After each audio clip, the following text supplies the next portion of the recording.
Hi, welcome back guys. This is your friend, Cabbage Head Fanfics. Back with amazing fanfiction. This is the series of What If Deku Had a Healing Kiss Quirk. Now before starting, please give this video a like and subscribe to the channel if you want more videos like this. Now let's get into the fanfic. Kachin, wait for me. 6-year-old Izuku Midoriya raced after his friend, trying to keep up while juggling a net and plastic container. Up ahead, Katsuki Bakugo turned back, smirking at the green-haired boy. Better catch up or you'll get stuck out here by yourself. The two were walking through the wooded parts of the park closest to their houses, enjoying an evening of catching bugs. Katsuki faltered slightly at his friend's expression, the boy's big green eyes welling up with tears. The blonde begrudgingly slowed down. Thanks, Kachin, Izuku said brightly, speeding up until the two were side by side. Yeah, just don't get used it. If we're gonna be the greatest heroes ever, you're gonna have to learn to move faster. Izuku nodded. I know, hopefully when I get my quirk, it'll make me super fast. Katsuki scoffed. Not faster than me, he muttered. The blonde boy had already gotten his quirk, a combination of both his mother and father's quirks which allowed him to create small explosions from his hands. Like the rest of his class, Izuku thought it was the coolest thing ever. Well, whatever my quirk is, I hope it's just as cool as yours, Kachin. His friend smirked. Not likely, but it'll probably be better than all the other losers we know. The two continued along with their bug catching, finding mostly grasshoppers and ladybugs. Katsuki saw a cool-looking spider and swung his net wildly trying to catch it. Come here, stupid spider. Die. Kachin, be careful. But as Katsuki slammed his net down on the spider, trapping the insect, the rocks he was standing on shifted, and he lost his balance. The blonde fell forward, landing on his knee. F-dash. Izuku raced over to his friend, the sensitive boy's eyes watering up once more. Kachin, are you okay? I'm fine, nerd, I just scraped my knee is all. Izuku crouched down to look at it, seeing a little bit of blood pooling at the surface of the broken skin. He pulled a band-aid out of his pocket, one of many he carried around at his overprotective mother's urging, and pulled off the paper, revealing the adhesive strips. The bright red band-aid was then placed on his friend's knee, who still looked a little uncomfortable. And now, to make it all better, Izuku announced grandly, before kissing the knee. Katsuki spluttered. That's gross, Izu. Don't do that. But our moms do that to make boo-boos feel better. Yeah, but my knee is covered in dirt, and now so is your stupid face. Do you feel better? Katsuki glared at his friend for a second more, before sighing. I guess. Izuku brightened. Good. Now let's go, Mama's making katsudon for dinner. Neither boy noticed that Katsuki's knee wasn't scraped anymore, nor did the blonde notice the lack of blood on the band-aid when he threw it away a day later. Yeah, that's right. Run away, you extras. Katsuki yelled, throwing sparks at the bully's retreating figures. Behind him, Izuku sniffled. He had been playing by himself in the sandbox, waiting for Kachin to join him. A few older kids had noticed he was by himself, and started picking on him for not having his quirk yet. Izuku's mom had tried to convince him that it was okay, that some kids didn't get their quirk until they were as old as 9. But it didn't matter to the green-haired boy. Until he got his quirk, he wouldn't get to be a hero with his best friend. Damn it, nerd, quit crying. That's why they like to pick on you. Izuku sniffled again, wiping away the tears. Can't help it, he mumbled. Yeah, your mom's a crybaby too. Is not. Is too. Izuku stuck his tongue out before getting sad. Kachin, what if I never get a quirk? Or what if it's not helpful? Katsuki snorted. You would get stuck with a useless quirk, Deku. It's in your name. I want to be a hero, but if I don't have a strong quirk like yours, then... The blonde's eyes flashed. Don't say stupid crap like that unless you want it to come true. You'll get your quirk, and it'll be super awesome and better than everyone else's except mine. Until then, I'll just have to cover your pathetic butt. Thanks, Kachin. You're my white knight. Doesn't that make you a princess, Deku? Katsuki smirked. Nua. Princesses wear pink. Then you better get some pink, Princess Deku. Quit teasing. The next day, Izuku came to school in a pink shirt. Katsuki laughed at him until his sides hurt. Both Izuku and Katsuki were devastated when their parents told them that the Midoriyas would be moving. The two families were at the Bakugo residence, having dinner. The dinners used to be a bi-monthly arrangement for Inko and Mitsuki to spend time together, the two women having been friends since before they were married. Once Izuku and Katsuki got older and closer, the dinners became a weekly affair. "I'm sorry boys, but it's for the best," Inko told them, doing her best to comfort the children. Izuku's dad is moving back to Japan for work, but his new job is in Hosu. Privately, Inko was thrilled to be moving, not because she hated Mizudafu or wanted the boys to be hurt, but because years of her husband working overseas put a strain on their marriage as well as Hisashi's relationship with his son. Most days, Izuku could only just remember what his father looked like, which pained the woman greatly. "I won't go," Izuku told her in uncharacteristic defiance. Inko suspected her son's hot-tempered friend was the influence behind it. "I'll stay right here with Kachin. Yeah. He already sleeps here a lot, and he won't have to change schools." "It's not that simple, boys," Inko tried to reason with them, which only made them angrier. "The hell it isn't." "Hey, watch your mouth, brat." Mitsuki snapped at her son, her glare matching the boy in front of her. "You two can still call each other and write letters, and we can visit for holidays too." "It won't be the same, and you guys know it," Izuku mumbled, his eyes getting watery. Inko sighed. "I know, sweetie. I know." Katsuki snarled as yet another person came up to him to ask about where Deku was, despite their teacher telling the whole class that he moved.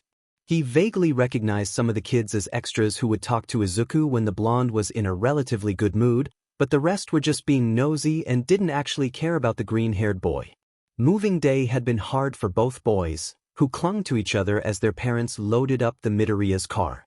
Izuku's dad was going to meet his wife and son in Hosu, which Katsuki took to mean the BSTRD was too lazy to help with moving. "I'm gonna miss you so much." "Kachin," Izuku cried, and even Katsuki couldn't help but shed a tear. Eventually, Katsuki started hanging out with the bully kids, keeping them in line with his explosive quirk.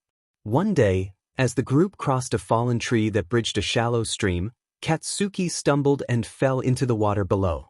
He was fine, the drop only being a couple feet and the stream just barely moving. His new friends cheered as he stood back up, showing off his scrapes and how tough he was for not crying.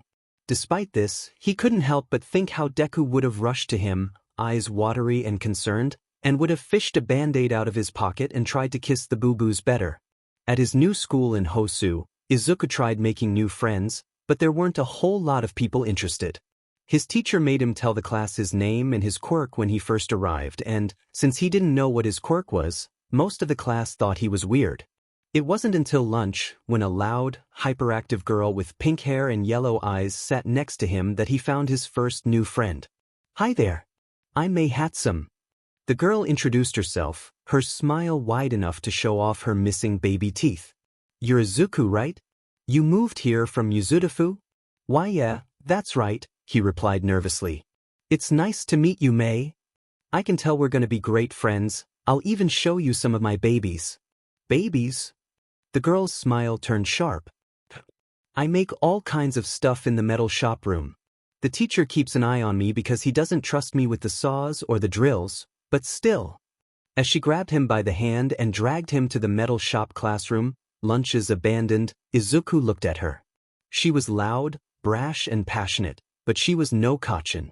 Still, she was a friend, and Izuku was grateful.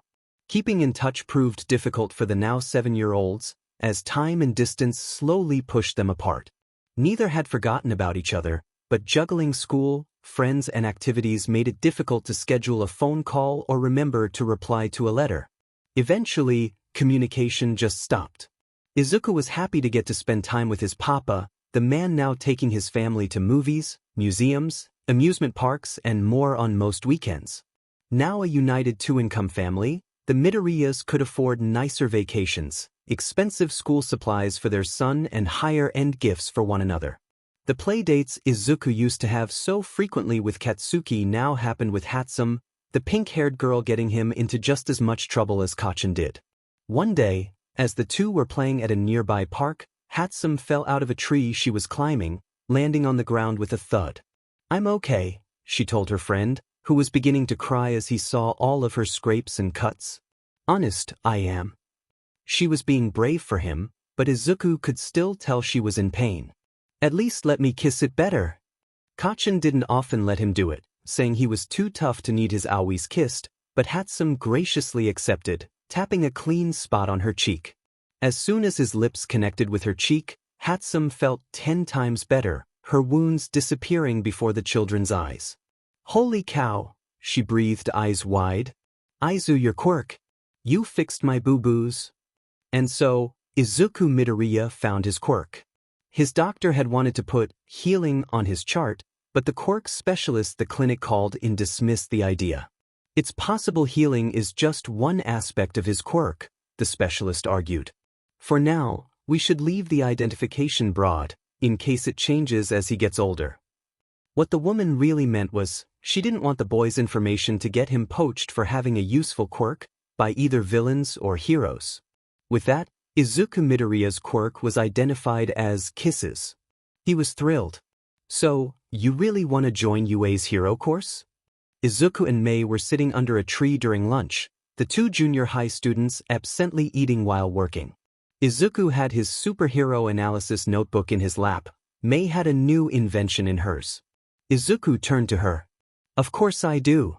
It's where All Might became a hero and I want to be just like him. I have since I was a kid."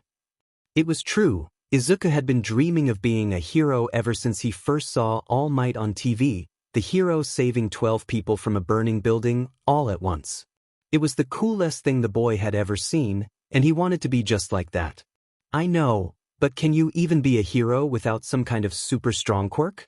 I mean, yours is awesome and everything, but you're more of a healer." The girl's eyes cut to him. "And you have to get so close to people to use it, how's it gonna help against a blaster villain?" "I've been taking classes. I practice judo every Friday, gymnastics every Saturday, and run track every Sunday." "Yeah, but you're just good at those things, not great," she blew out a sigh.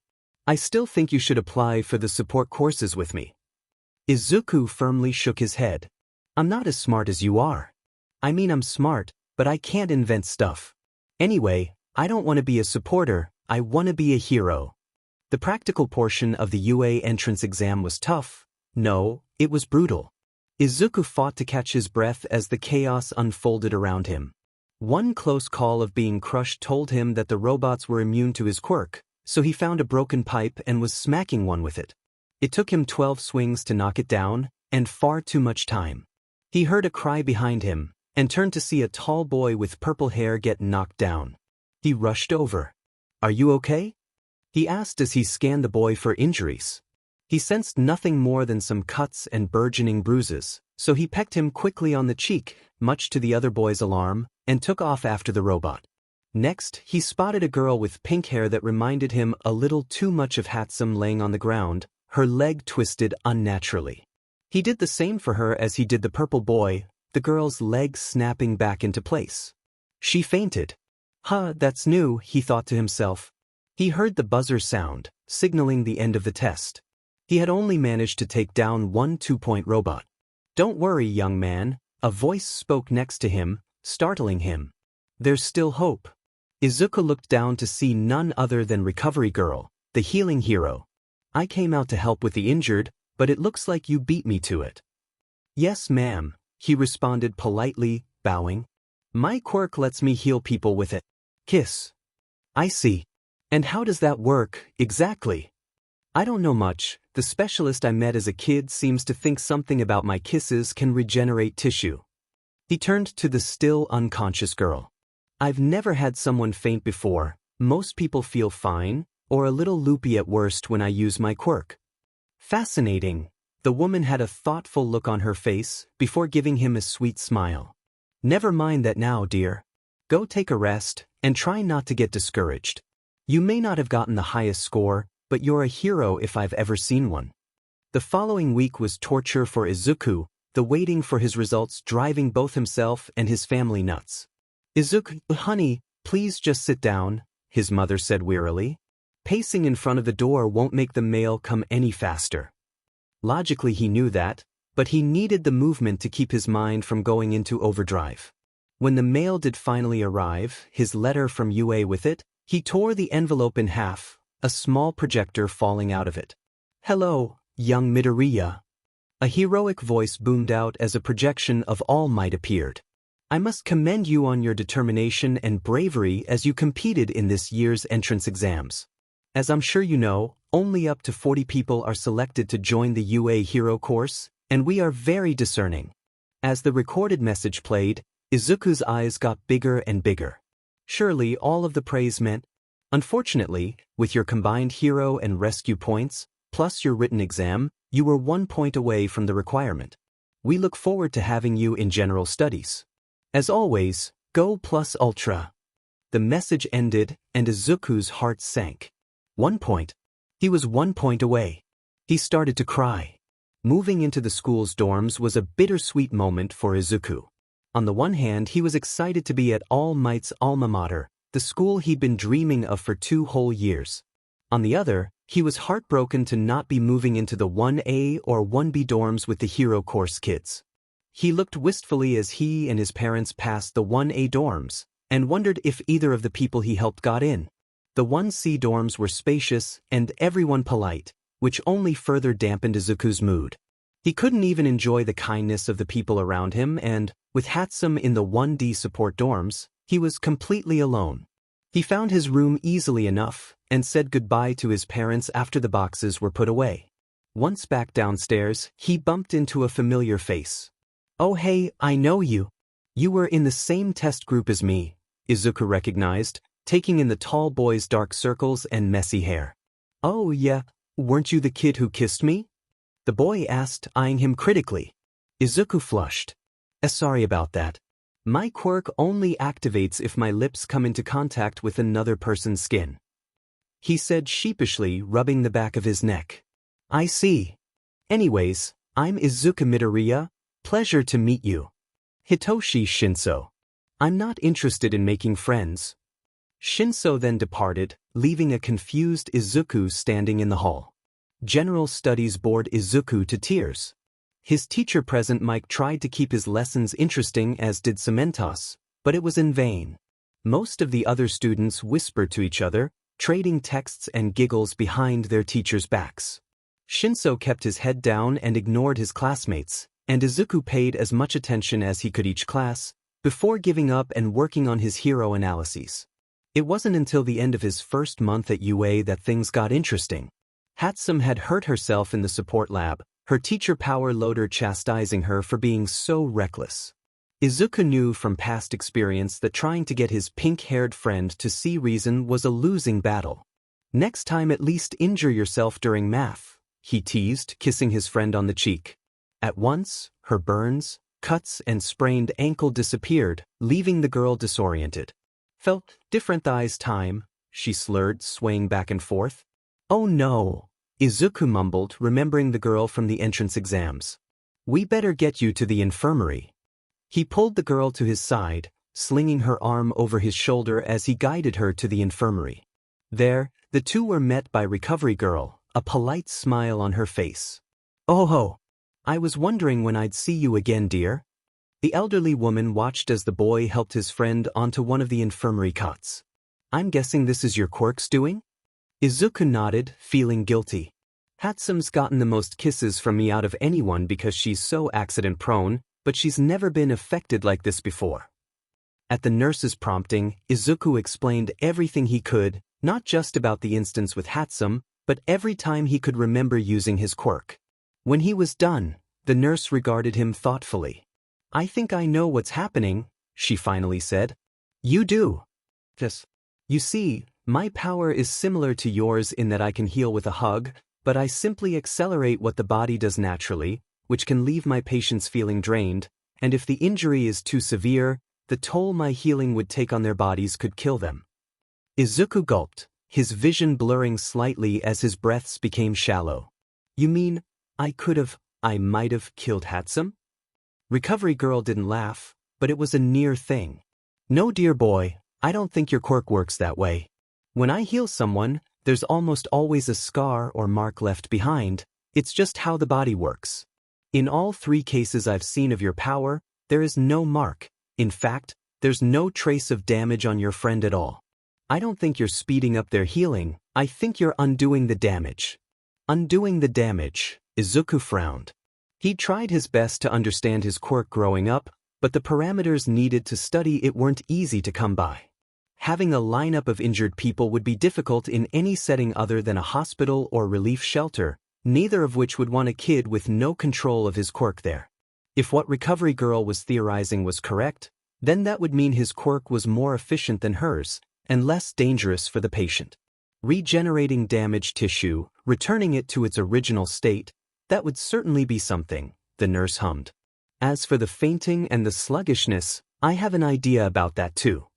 Izuku gave her his full attention, motioning for her to continue. Well, part of caring for someone who's injured or sick is about easing their discomfort. If you worry for your patient as you use your quirk on them, you might be accidentally sedating them while healing their injuries. That makes sense, sort of. Recovery Girl did chuckle then. There's no reason to look so serious, this is a wonderful gift. And I know just how we're going to use it, provided Principal Nizu doesn't mind. With that, the little nurse shooed the 2 students out, sending them back to class. Hatsum looked to be coming out of her stupor, so the 2 parted ways and met with their respective teachers to explain their absence. 2 days later, Izuku was called to the infirmary, where Recovery Girl and a small creature awaited him. The creature had white fur and a pleasant smile, and was dressed in a 3-piece suit without the jacket and yellow sneakers. Hello, Izuku Midoriya. Am I a bear, a mouse, or a dog? It doesn't matter, because above all I am Nizu, your principal. The little creature spoke. Oh, pleasure to meet you, sir. The boy wasn't sure what to make of the charismatic animal, but he remembered his manners and bowed just the same. Recovery Girl has told me all about you. I'm thrilled to see we have such promising young students here at UA. Principal Nizu's voice was calm and even, but his tone gave Izuku the impression that this being was not to be trifled with. It's such a shame to see a gift like yours so underdeveloped. Then again, one could hardly blame you for not wanting to kiss every injured person you see. The freckled boy shook his head. It's not that at all, sir. It's just that most of the people I know don't get hurt much, and when they do it's usually not more than a cut or a bruise. Hatsum's always hurting herself in the support lab, but it's never been too serious until the other day. So you mean to say you need more practice with your quirk to understand it? Well, I suppose that only makes sense. I guess we know what to do, don't we, Recovery Girl? Nizu turned to the nurse, who smiled indulgently. We do indeed. Midoriya, how would you like to work here in the infirmary with me? Izuku blinked, not sure if he heard correctly. You want me to work here? As a nurse? She giggled. Not exactly. I want you to be my nurse aide and learn more about your quirk. Together, we can test your limits while helping students in need.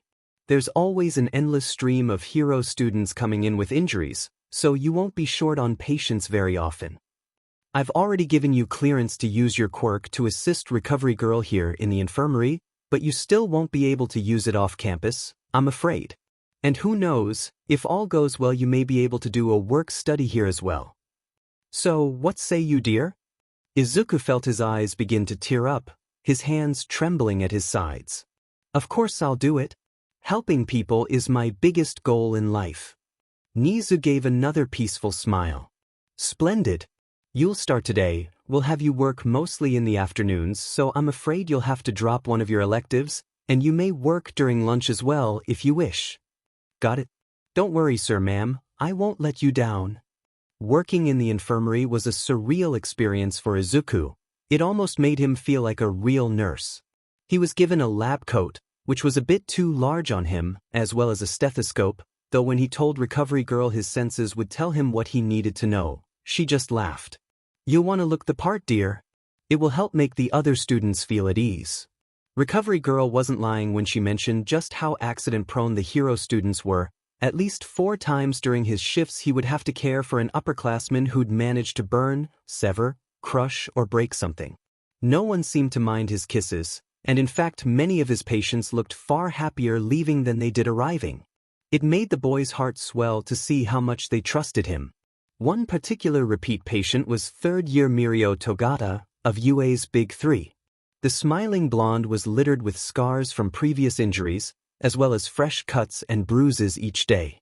I guess I push myself a little too hard sometimes, Mirio confided in him one day, accepting his kiss on the cheek with a smile. Well, at least try to be more careful, Izuku weakly admonished him, feeling strange about scolding someone older than him. A hero's job is to save people, but they can't do that if they're hurt. That's so true, Midoriya. Man, you're great at this stuff.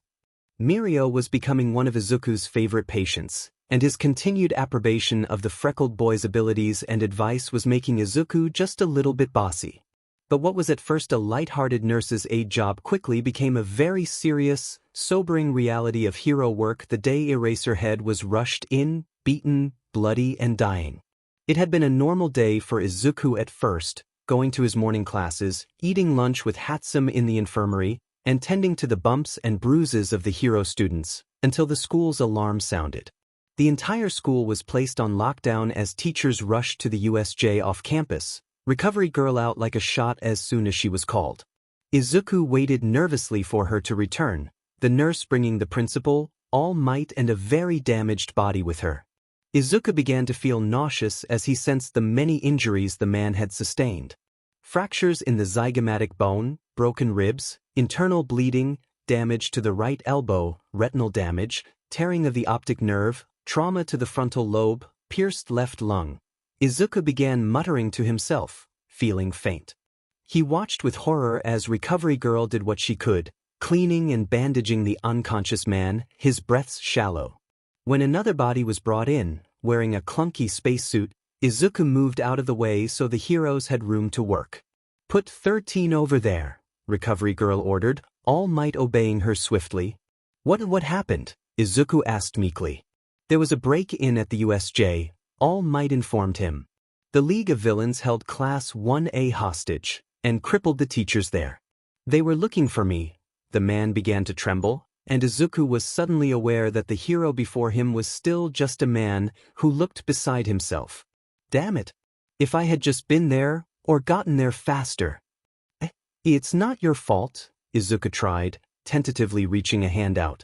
You couldn't have known this would happen. The hero didn't meet his eyes, but he wasn't shaking as much, which Izuku counted as a small victory. I'm sorry, Recovery Girl spoke, all eyes turning to her. But there's not much I can do. Eraserhead is dying. Eraserhead? Mr. Aizawa? Izuku had seen the man here and there on campus, usually on his way to the faculty room or training his classes out on the field. He clenched his fists, his eyes beginning to water. No, he can't die. There's nothing we can do, Nizu said softly, his eyes glittering. His body is giving out. Izuku shook his head. They may not be able to help, but he could. He raced to the hero's bedside, ripping off the bandages. What the hell are you doing, kid? Izuku paid the number 1 hero no mind, instead leaning forward and kissing Aizawa's cheek with as much force as he could muster. For Izuku, it looked as though the teacher's body was reorienting itself, skin knitting back together, bones snapping back into place. Aizawa's breathing evened out, his heartbeat steadied. The man was alive and he was going to be okay. Izuku let out a breath he didn't know he was holding, turning to see the group of educators staring at him with shock and awe.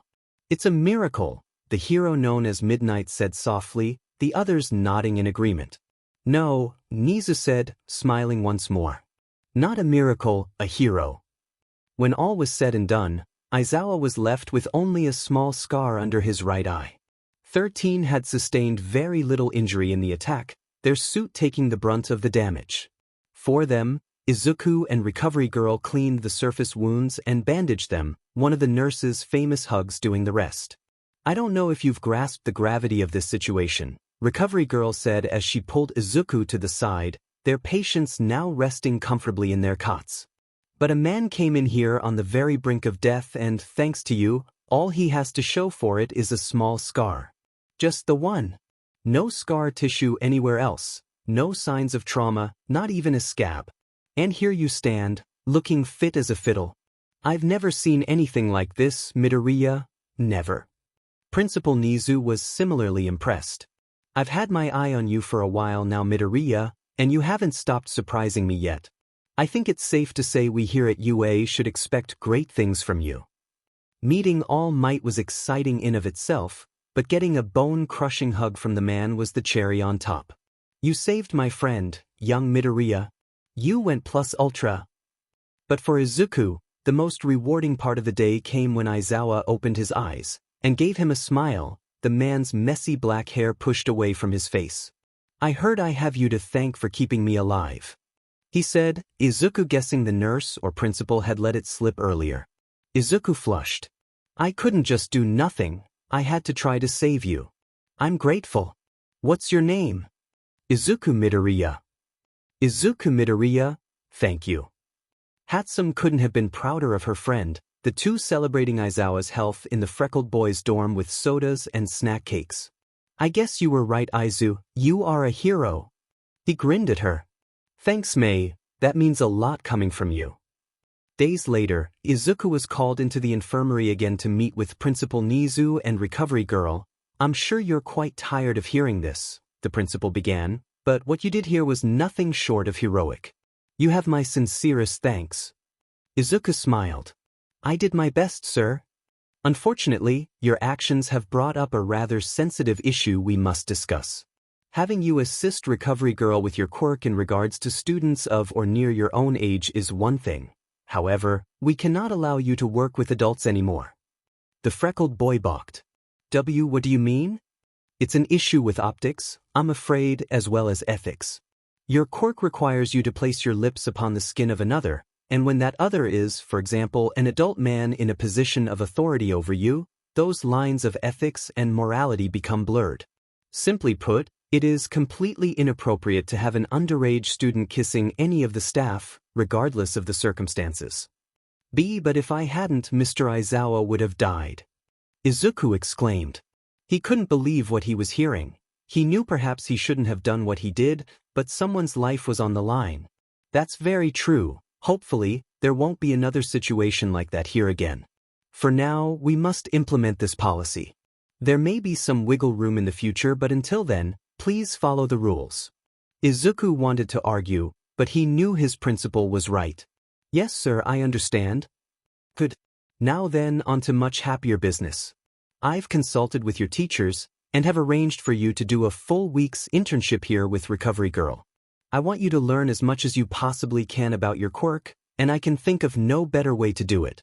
You'll have to keep up with your regular studies independently, but at this point in the semester I don't think it should be too much of a hardship.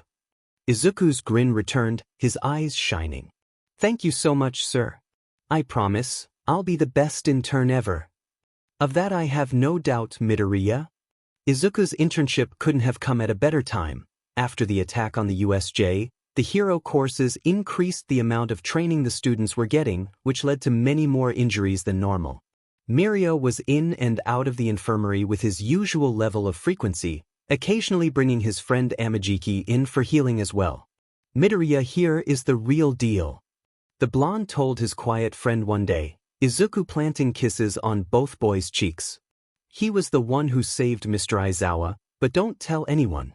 You're not even supposed to know that, much less be telling people, Izuku scolded, lightly smacking the smiling boy on the arm. Mirio just kept smiling, unfazed. Did I mention he was bossy too? Izuku also cared for second-year students, as well as some first years from Class 1B, all the while taking copious notes in his patient journal, which held the names, injuries, and quirk reactions of every patient Izuku treated. He had started it in the beginning of his time with Recovery Girl, and his notes only grew more detailed after healing Aizawa. Through it, he was able to confirm Recovery Girl's theory that his quirk allowed him to sedate whomever he kissed, sometimes enough to knock them completely unconscious. Mirio had readily agreed to let Izuku test this theory on him, the older boy's blue eyes rolling into the back of his head as Izuku kissed him, before falling flat on his back. Most of his patients who had been sedated, whether intentionally or not, became loopy and sluggish, their expressions dopey and their words nonsensical. I think it's funny that you've become the best drag on campus, Hatsum teased one day, watching from her seat as Izuku kissed a 1B student's cheek, the girl giggling to herself as she played with her side ponytail. The pink-haired girl snickered into her bento box, while Izuku made more notes, muttering to himself. Aizawa continued to be Izuku's only patient that developed a scar after healing, which the freckled boy deduced to be related to just how severe his injuries were. That means that as long as my patients aren't at death's door, my quirk won't leave a single trace of physical trauma once I've used it. Hatsum pet her head. But what about psychological trauma? Your magic lips have a cure for that. Maybe. I think that's the real reason I can sedate people or get them high or whatever. Protecting the mind while healing the body. It's a two-fold recovery system. The girl just shook her head. And people think I'm the crazier of the two of us. Izuku grinned. I just hide it better. Recovery Girl had been leaving Izuku to his own devices more and more as he worked with her, some days abandoning the infirmary for more serious business altogether, having complete faith in her in turn. It was on one such day that Izuku met the first student from Class 1A to seek treatment from him. A tall boy with spiky red hair, sharp teeth, and a large cut on his arm. He was in costume, shirtless with 2 gears on each shoulder, baggy pants and a red sash-like belt with a prominent R emblazoned on the front. Hello there, Izuku greeted him, smiling politely. My name is Izuku Midoriya, what brings you in today? The redhead just stared down at him, seemingly not having heard anything Izuku said. Are you okay? The boy snapped out of his reverie, his cheeks pink. Oh, yeah, sorry about that. Is Recovery Girl here? I've got a nasty cut that needs looking at. She's not here, Izuku informed him, leading the taller boy to a cot. But I'm her assistant and I'd be happy to help. Izuku flashed him a warm smile, the other boy now flushing. He inspected the arm, cleaning it, before leaning over and pecking the redhead on the cheek. He supposed he put a bit too much power into his quirk, for the boy was completely spaced out. Oh darn sorry. I'm not used to using the sedative parts of my power yet, I didn't mean to give you much at all. But the boy was no longer listening, his cheeks flushed and his expression dreamy. Izuku let him rest for a bit, before sending him on his way, concerned about how long the effects of his quirk were lasting. Patient's laceration was of mild severity, Izuku muttered, jotting down notes. Yet the sedative effects of my quirk lasted far longer than usual. This could be attributed to either a lack of control of power output on my part or an increased susceptibility to the quirk on the patient's part. The next students to come in from 1A were a tall boy with glasses and a short brunette girl with pink chubby cheeks, only a day after the first. Like their fellow classmate, they too stared at him, but were gracious enough to give him their names, as well as learn his. Okay, Tenya Ida and Ochako Uraraka, Izuku chirped. Let's take a look at you. He sensed only a cut on Uraraka's cheek, and some torn muscles in Ida's shoulder. Don't worry, I've seen worse injuries than this, he assured the boy, who whispered, how, to Uraraka when Izuku's back was turned. He gave them each a kiss on the cheek, Ida's lasting a bit longer due to his injury. Both blushed hotly. I meant to say dash, the bespectacled boy was beside himself, at a complete loss for words as he made half-hearted chopping motions with his now healed arm. Uraraka was covering her face and began to float away. Is your class always this articulate? Izuku wondered aloud. First the redhead, now them. Izuku was beginning to suspect that 1A might be a remedial class. After the two left, Izuku was visited by none other than Shinso, the purple-haired boy handing him a packet. Present Mike says this is the work you need to complete for this week, he informed the nurse aide, arms crossed. Thank you, Shinso. I'm sorry Present Mike made you deliver this. Shinso shifted uncomfortably. He didn't, I volunteered. Oh, that was nice of you, but why? Maybe I do want to make friends. He muttered, his cheeks pink. Izuku stared up at the boy, then grinned. Oh, Hatsum is just gonna eat you up. Hatsum did indeed enjoy teasing Shinso mercilessly, but the moody boy gave as good as he got, which made for fantastic entertainment for Izuku. I still can't believe your quirk is kissing people, Shinso commented, shaking his head. What's unbelievable is the school letting him use it on the other students, Hatsum added, mouth full of food. He's kissed 12 people just today. I'm helping people, Izuku defended. He thought back to that morning when more 1A students had come in injured. A frog-like girl had bit her tongue, which Izuku was startled to find out could be measured in feet, and a boy with a tail had 2 broken fingers. It's not like they mean anything, they're just harmless little cheek kisses. Just wait until the first groin injury comes in. Shinso. Izuku's face turned tourmaline pink as his friends laughed at him. I'm telling on you to Mirio, he grumbled. Mirio was a handful in his own way, the older boy earning the title of number 1 klutz from his green-haired friend. I can't help that my quirk sometimes injures me, he told Izuku cheerfully. It's just part of who I am. I've never gotten to see your quirk, the healer accused, wrapping a blue band-aid around a shallow cut on the blonde's finger. Occasionally, Mirio would request that he not receive any healing kisses, wanting to keep some scars as motivation. Izuku thought his friend was just strange. You see, recovery girl and the principal kind of forbade me from using my quirk when you're here, he admitted, his expression almost sheepish. Oh, why is that? So you don't see me naked. What?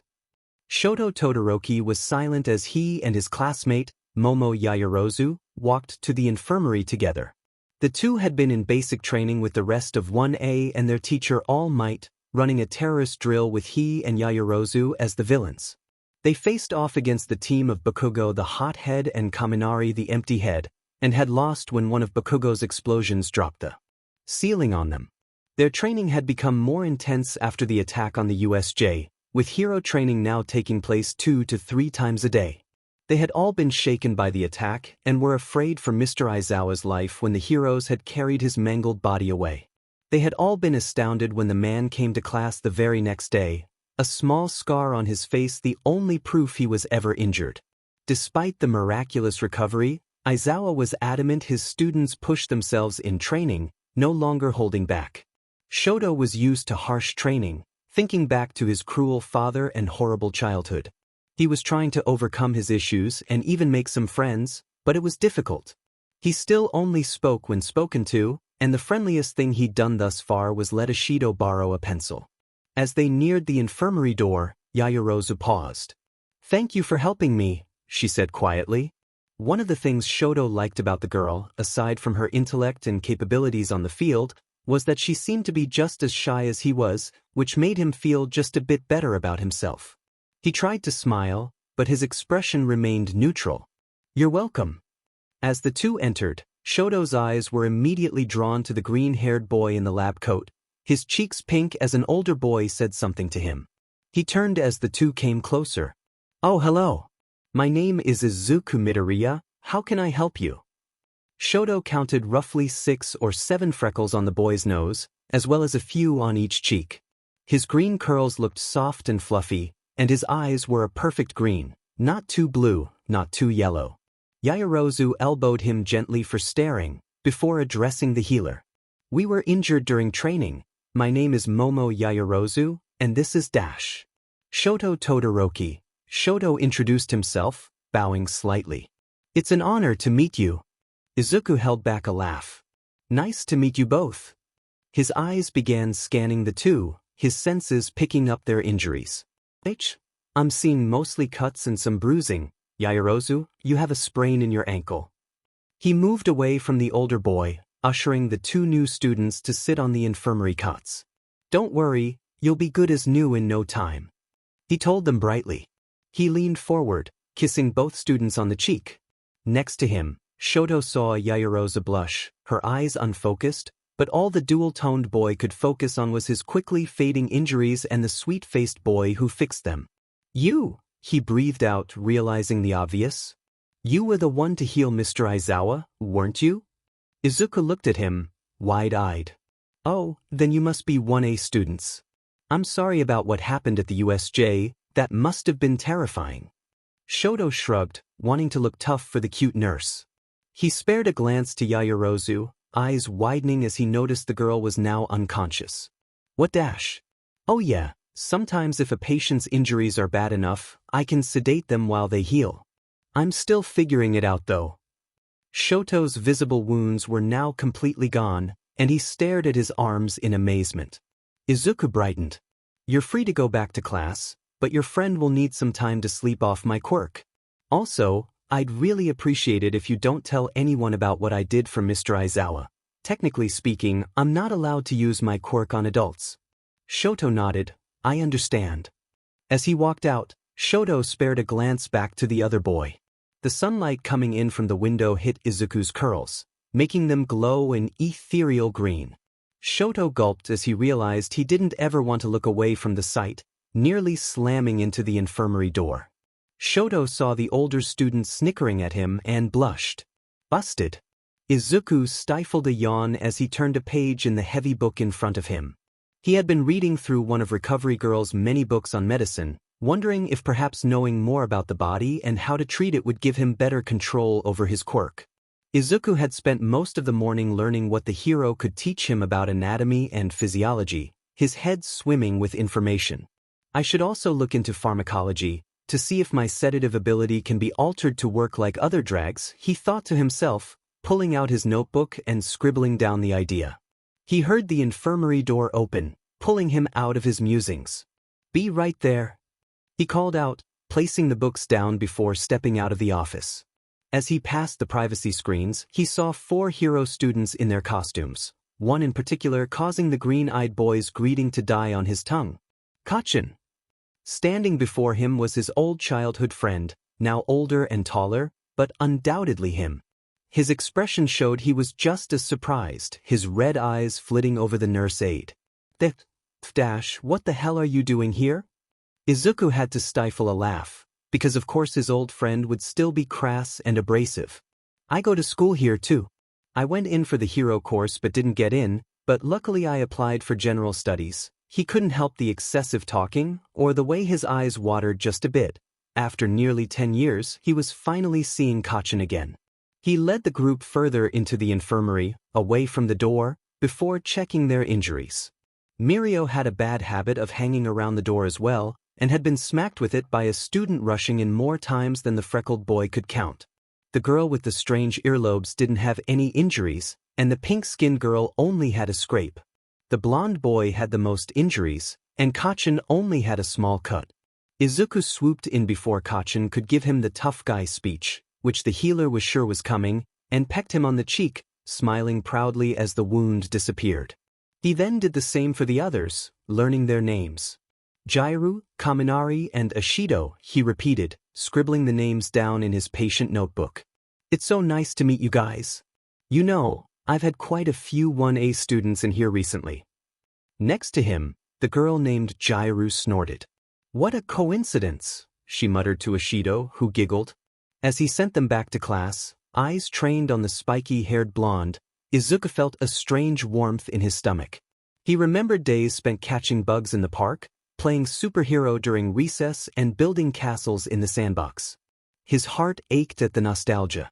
I still can't believe Kachin is really here, Izuku mentioned to Hatsum and Shinso over lunch. I guess I shouldn't be, considering UA has the #1 hero program, but still. At Shinso's confused look, Hatsum clarified. Childhood best friend. The purple-haired boy quirked a brow. I thought that was you? Nope. I'm the 2-bit, shabby replacement, she announced, taking a large bite out of her lunch. Izuku rolled his eyes. You were my Hosa best friend, Kachin was my Mizudafu best friend, it's not that hard to follow. Am I your UA best friend? Shinso teased, earning a saccharine smile from the greenette. Nope. You're more like a stray cat that followed me home one day. Izuku decided, Shinso groaning at the analogy. You wound me, Midoriya. You deserve it, Shinso. The door to the infirmary opened, Amajiki appearing with a pretty, silver-haired girl, both sporting cuts and bruises. Izuku sighed, turning to his friends. If you'll excuse me, duty calls. As Izuku fussed over the patients, Hatsum turned to Shinso. He used to talk about this Kachin dude all the time. If he weren't so oblivious, I'd think it was a crush. He's not the only oblivious one, Shinso thought, eyeing the pink-haired, half-mad inventor next to him. I've heard so much about you from Mirio and Amajiki, Nijire told Izuku after being introduced. It seems like they're always talking about you. Why'd you have to say it like that? It's so embarrassing. Amajiki complained, the shy boy moving to face a wall. Izuku giggled. Whatever you've heard, I'm sure they can't prove it, he told the girl with a wide grin, earning a laugh. Now I get it, cute and funny. Boy, I bet this place is packed when you're working, Nijire teased. Izuku gave her a confused look. What do you mean? Everyone who comes in is either injured or escorting somebody, except Hatsum and Shinso. He began chewing on his lip. To tell you the truth, I'm a bit worried for the 1A students. They seem to hurt themselves almost as much as Mirio. The older girl gave him a look he couldn't quite decipher. So that's how it is. Well, never you mind. I'm sure things will settle eventually. At one point, Recovery Girl all but forced Izuku out of the infirmary, demanding he take a break from his nursing duties. The boy had tried to insist that he was fine, but the nurse wouldn't budge. And so, Izuku found himself in the school library, selecting a few books on medicine, quirk theory, and the history of heroes. If he wanted to understand his power, garnering more knowledge on much older heroes wouldn't be a bad start. He held his selections in his arms, determined to find a quiet reading nook, when he spotted Yaoyorozu sat at a table alone, surrounded by books. He walked over to her hesitantly. Is it okay if I sit here? He asked her quietly when she looked up. The girl looked slightly flustered, but nodded. Izuku took copious notes on everything he thought could be useful in his chosen tomes, both he and the dark-haired girl working quietly for some time. As the PRD ended, Izuku carefully put his things away, neatly stacking his books to take to the checkout counter. As he stood, Yaoyorozu stopped him. It was nice seeing you again, even if we didn't get to talk, she told him. From the little time the two had spent together, both in the infirmary and now the library, the greenette could tell that the tall girl before him was awfully shy, something he could relate to. It was with friends like Mei and Mirio and even Kachin that Izuku learned confidence, and he hoped Yaoyorozu could learn the same. He gave her a brilliant smile. It was nice seeing you too. Let me know if you ever want another study buddy. She gave him a soft, tentative smile. I'd like that.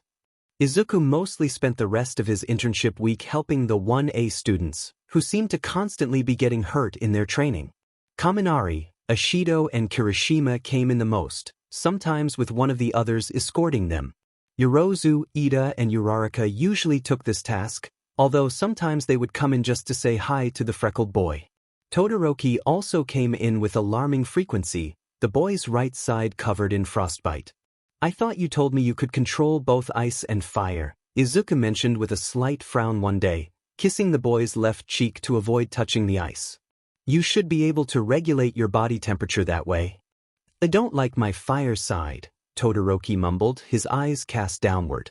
Izuku hummed, collecting his thoughts. I won't ask because I'm sure it's not my business, but I will say this. Whatever it is that's making you dislike your fire shouldn't get in the way of your dreams. You're a really great guy, Todoroki, and I bet your fire is just as great as you are. He gave the quiet boy a warm smile, like the one he often gave Amajiki when he was in a mood, before leaving to let him rest. The next day, Todoroki came in with lunch for the both of them, a story about now using his fire in basic training and a smile. Izuku was thrilled. You have quite a nurturing spirit, Recovery Girl told him one day, after watching him interact with several students. Are you sure you don't want to go into support? It might be your calling.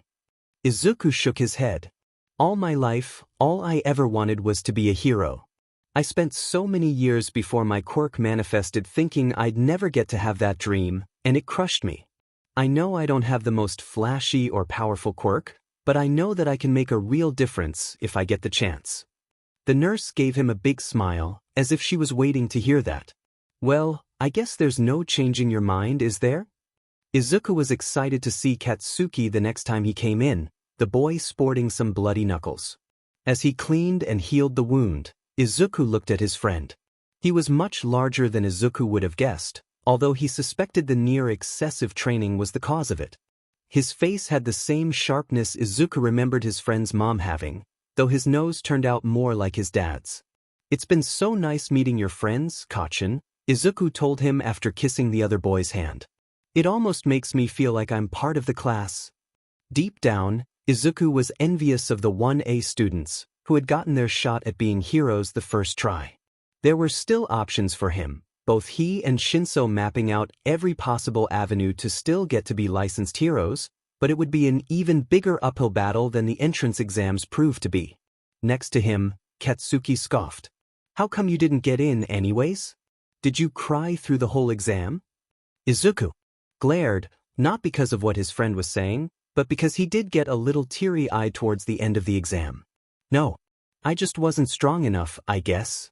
He knew that his friend wouldn't want to see him showing any weakness, so he put on a happy face and tried to look on the bright side. There was still hope, after all. He ignored the tears pricking the corners of his eyes, hoping the blonde would too. Katsuki stared down at him, before giving him a small smirk. Heh, still a princess, huh Deku? The greenette squawked in indignation. Not even. And I wouldn't exactly call you a white knight anymore either, Kachin. Oh yeah? Why is that? I've heard the mean things you say to the others, he told the red-eyed boy smugly, proud of himself for knowing so much about the hero students.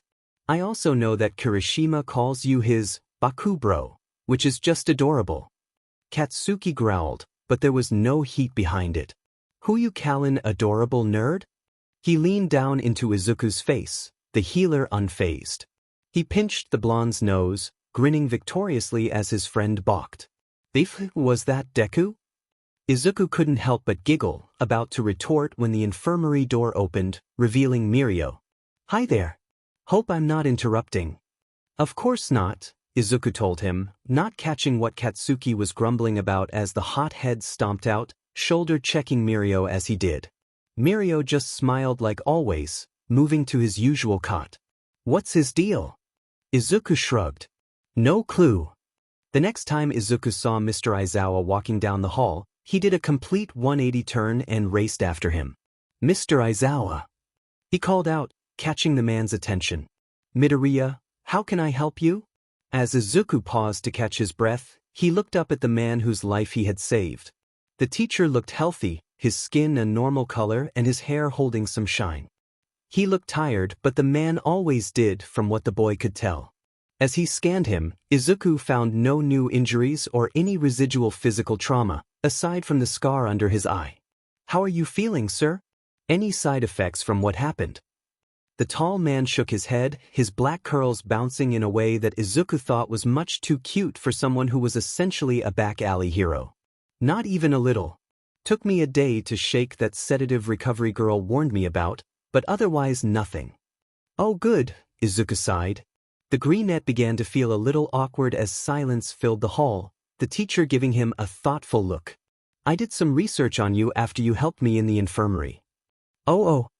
He squeaked out, unsure what the man possibly could have found to warrant the look he was giving Izuku. Aizawa nodded.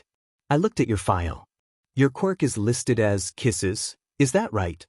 It is, sir, at least, that's the official registration. At the teacher's puzzled look, he continued. The quirk specialist I met with as a child wanted to keep my quirk registration broad, in case my quirk changed as I got older. Originally, the doctors wanted to list it as healing, but the specialist argued against it. The man nodded. It makes sense, given what Recovery Girl has told me about your quirk. It's obvious your quirk works through kisses, but it hasn't yet been determined what all you can do with it. I've been doing some research in the library. Apparently, a long time ago, there was another hero who had a kiss-based quirk as well, though there isn't much information on them. I've also been looking into different forms of sedatives and toxins that my power might be related to, but without a proper lab or a more in-depth quirk assessment, all I have to work with are theories. Interesting, I also happened to see your entrance exam scores. You applied for the hero course but missed the requirement by a single point. Yes, sir, but I haven't given up yet. I can always test into the course at the end of the year, or I can earn a spot through the sports festival. I have a friend, his name is Hitoshi, and he wants into the hero course just as much as I do, so don't be surprised when you see our faces in your class next year. Aizawa couldn't help the small smile that briefly flitted across his face at the boy's determined expression, looking so much like All Might it was comical. I look forward to it, Midoriya. It was on Friday, the last day of Izuku's week-long internship, when it happened. The boy was cleaning the infirmary, wiping down counters and organizing recovery girls' supplies as Mirio walked in with Nijire, the girl cradled in his arms. "It's pretty bad," Mirio told him, the usually laid-back boy now serious. "One of our classmates lost control and set off an earthquake at the training grounds. Nijire was on top of a building that crumbled and she went down with it." Izuku urged him to put the girl on a cot, sensing her injuries. "She's got a lot of broken bones and some internal bleeding. Will she be okay?" Izuku's heart broke to see Mirio so worried for his friend. "Everything will be just fine," he assured the blonde before turning to the girl. She was just barely conscious, a pained expression on her face.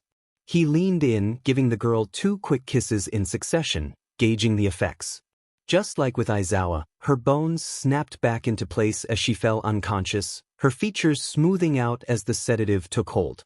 "I'll have her rest here for the rest of the day. You can come get her this afternoon, once my quirk wears off," Izuku instructed, pulling out his trusty notebook to record the latest use of his quirk. Mirio nodded, his smile finally returning. "Thanks, Midoriya. Boy, we're awfully lucky to have you around. And don't you forget it," the healer teased, smiling as the older boy left. A few hours later, another person walked in. He was a short boy, presumably from the hero courses judging by the costume he had on. His suit was a deep purple with yellow boots, gloves, and a cape. He was wearing what looked to be a diaper around his hips, and had round protrusions coming out from the top of his head. Izuku thought he looked very strange. "Hello, how can I help you?" "I scraped my elbow," the boy complained, his nasally voice filling the room. Izuku came closer to inspect it. The injury could hardly be called a scrape, it was small and shallow, with only a single droplet of blood escaping from it. It doesn't look serious." "Of course it does. What kind of a nurse are you?" Izuku narrowed his eyes at the boy's tone. "The best I can do for you is a band-aid. Do you want to pick the color?" "I thought you were the kissing nurse. You know, the one everybody has been geeking out over? I only like to use my quirk on serious injuries." It was a lie. Izuku would happily use his quirk to help anyone who asked, regardless of the injury, but something about this boy set him on edge. "I'll be right back with your band-aid." He moved over to the supply cabinet, fishing out the first band-aid he could find. When he came back, he nearly dropped it in shock as he saw the boy reaching over Nijire's sleeping form, his hand inches from her bib. "You step away from her right now." Izuku hadn't known he could sound so intimidating, but it did the trick as the boy flinched and stepped away. "I didn't do anything. I was just looking at her, I swear." Izuku took a menacing step forward, his hands shaking with anger. "You are going to leave right this instant, or else I'll be calling the principal." The boy's face paled. "I told you I wasn't doing anything." He began crying, a bubble of snot coming out of his nose. Izuku wanted to barf. The boy finally turned tail and ran, almost running into Amajiki as he did. "I came to check on Nijire," he told Izuku as he walked in, taken aback by the usually sweet nurse aid's murderous expression. "Did something happen just now?" "Yes." "Amajiki, could you please stand watch over Nijire for a while? I have to go speak to the principal." "Ah, I see," Nizu said contemplatively after Izuku finished telling him everything. "Well, this is indeed a terrible situation." The two turned at the sound of the office door opening, Mr. Aizawa and a burly man Izuku didn't recognize walking in. "Thank you for coming, Vlad, Eraserhead." "Midoriya," Aizawa addressed the greenette. "What are you doing here?" "Midoriya was just telling me that a hero student tried to assault Nijire in the infirmary," Nizu explained, the two men's eyes widening in alarm. Izuku nodded. "He came in for a band-aid and when I came back from getting him one, he was standing over her with his hands over her bib." Vlad narrowed his eyes. "Is she okay?" "She is. She's been unconscious all day, which I'm guessing is why that boy thought he could get away with it. Amajiki is with her now." "Did he tell you his name?" Aizawa asked, already having one in mind. "No, but he was wearing his hero costume." It was purple and yellow and part of it looked like a diaper. He also had these strange orbs on top of his head. Minoru Mineta, Aizawa deduced, his lips curling distastefully around the name. He hadn't given the boy permission to go to the infirmary, so he must have snuck away when the teacher wasn't looking. Thank you for telling us this, Midoriya, Nizu addressed the freckled boy. We'll handle things from here. Thank you, sir. Izuku gave the adults a short bow before leaving the office. As he walked back to the infirmary, all the healer could think about was what would have happened if he hadn't been there, and his body burned with guilt. Nijire was understandably upset by the news, but thanked Izuku for looking out for her. He gave the girl a weak smile, wishing he had just dealt with the boy himself and spared her from the situation altogether. Next to her, Amajiki looked fiercer than the greenette had ever seen him, a fiery determination clear on his features. If you hadn't been here, if I had walked in and saw... The older boy was beside himself, Nijire placing a comforting hand on his shoulder. It's no good worrying about what-ifs, she told him. I'm okay and that's what matters. The boy nodded, leaning into her and muttering softly in her ear. Izuku figured this was meant to be a private moment, so he left the two to their own devices until Mirio came to collect them both. As Izuku was preparing to leave the infirmary for the evening, Nizu came in to speak with him. I wanted to be the first to tell you that the Mineta boy has been removed from the hero course and expelled from UA, he informed the freckled boy cheerfully. I've informed Miss Nijire of this as well. Naturally, we couldn't keep someone so unheroic in a hero training program. After all, the safety of our students is UA's top priority. That's wonderful to hear, Principal Nizu, Izuku replied. I was hoping you had a minute to come to my office, Midoriya. Now that your internship with Recovery Girl is officially over, there's something I wish to speak with you about. Back in the principal's office, Izuku politely sipped the tea the small creature handed him. I've always prided myself on being at least 10 steps ahead in every situation. It's all part of my quirk, you see, being able to plan and strategize for any situation. Not sure what to say, Izuku merely nodded, taking another sip of his tea. When I first came across your file after the entrance exams, I must admit nothing appeared to be all that exciting at first glance. Then, Recovery Girl told me about your heroics during the exam, then I witnessed that same heroics after the USJ incident, and now this. Nizu smiled at the young hero across from him. Truly, I can think of no better candidate to fill Mineta's spot in the 1A hero course, which is why I'm offering you the opportunity. Izuku's eyes widened as he nearly choked on his tea. Sir, are you sure? I mean yes, I would love to join the hero course but dash. Splendid. Nizu interrupted the boy before he could begin rambling. I'll have the paperwork completed before you begin classes on Monday. I have complete faith in you, Midoriya, and I know Recovery Girl and Mr. Aizawa do as well. Izuku tried to hold the tears back as he thanked the principal and bowed, but it was no use. He cried the entire walk back to the 1C dorms, composing himself just slightly as he paused in front of the building. He turned to his right, seeing the lights of the 1B and 1A dorms glowing nearby. He had wanted so badly to be allowed into the hero course, and now he was finally getting his chance. When Izuku opened the door to his room, he was unsurprised to see Shinso lounging on his bed, the tall boy reading a book. You're home late, he remarked, not taking his eyes away from his book. Out with your mistress again? If by mistress you mean the principal, Izuku groaned, flopping into his desk chair. It's been a long day, Toshi. I'll bet. One of the hero kids got kicked out today. Violet eyes cut over to green. I'm guessing that was your doing. It was his own doing, the greenette muttered darkly. He told Shinso everything, the other boy's expression hardening as he did. Expulsion almost. Doesn't seem like enough, he said, moving to the futon on the floor so Izuku could have the bed. It had become a common occurrence for the two, Shinso coming to spend the night in Izuku's room when he couldn't sleep. The freckled boy was an exceptionally heavy sleeper, which left him undisturbed while Shinso watched videos well into the early morning hours.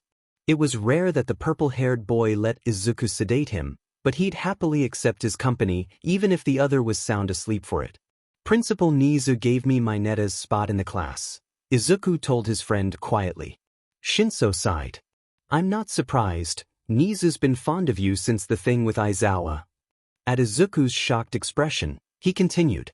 Mei told me, but it's not like it would have been hard to figure out. I'm sorry. Don't be, I know you were sworn to secrecy. No, not that, I'm sorry about the hero course. I know how badly you want in, and it feels like I'm taking a spot away from you. Izuku stared down at his hands, nervously picking at them. Of course I want to be there, I just wish I could bring you with me. The boy turned as Shinso placed a hand on his shoulder. Izuku, after everything you've gone through, after everything you've done, no one deserves this as much as you do. Shinso let out a sigh. Yours is one of the most heroic quirks I've ever seen. You heal people, fix them. When I see people like you, I'm reminded of everything I'm not. Izuku knew immediately what he was referring to. It had been a cornerstone in their friendship, when Shinso had confided in him what his quirk was. Convincing the purple-haired boy that his quirk wasn't evil just because that's what society thought was a slow-going process, but Izuku had faith they'd reach a breakthrough soon. You're a good friend, Toshi, and you're gonna make an amazing hero. Izuku told him, eyes shining. Then he remembered something. You called her Mei just now, he teased, grinning. At the light blush dusting Shinso's face, Izuku's grin became sharp. I knew it. You like handsome. Leave me alone. But it's so cute. Aizawa let out a weary sigh as he trudged to the principal's office, the sun just beginning to peek over the horizon. As an underground hero, Aizawa had spent most of his career working through the night, using the cover of darkness to his advantage. Now as a teacher, facing the daylight hours was proving strenuous, even after so many years of adjustment. He entered the office, taking note of present Mike, Midnight and All Might's presence as well, Nizu offering the group tea. I've decided to move Izuku Midoriya into Class 1A, to fill the spot left now that Mineta is no longer with us.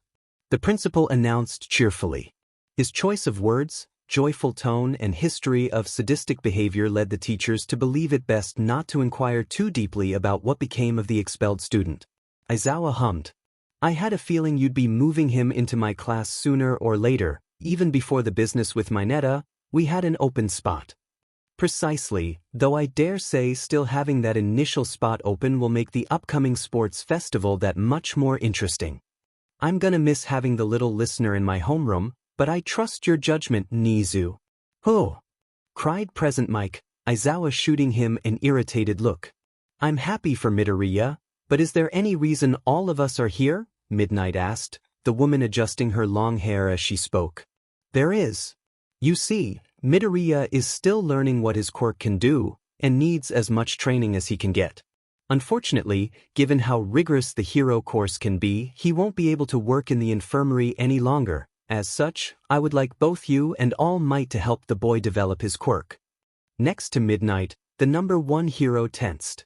Surely you don't mean that after all, he's a child and we're dash. He's not suggesting you make out with a student, Aizawa snapped, the early hour and inane conversation running the man's patience thin. Obviously we need to send in a request for an in-depth quirk assessment for Midoriya, before we determine the best course of action going forward.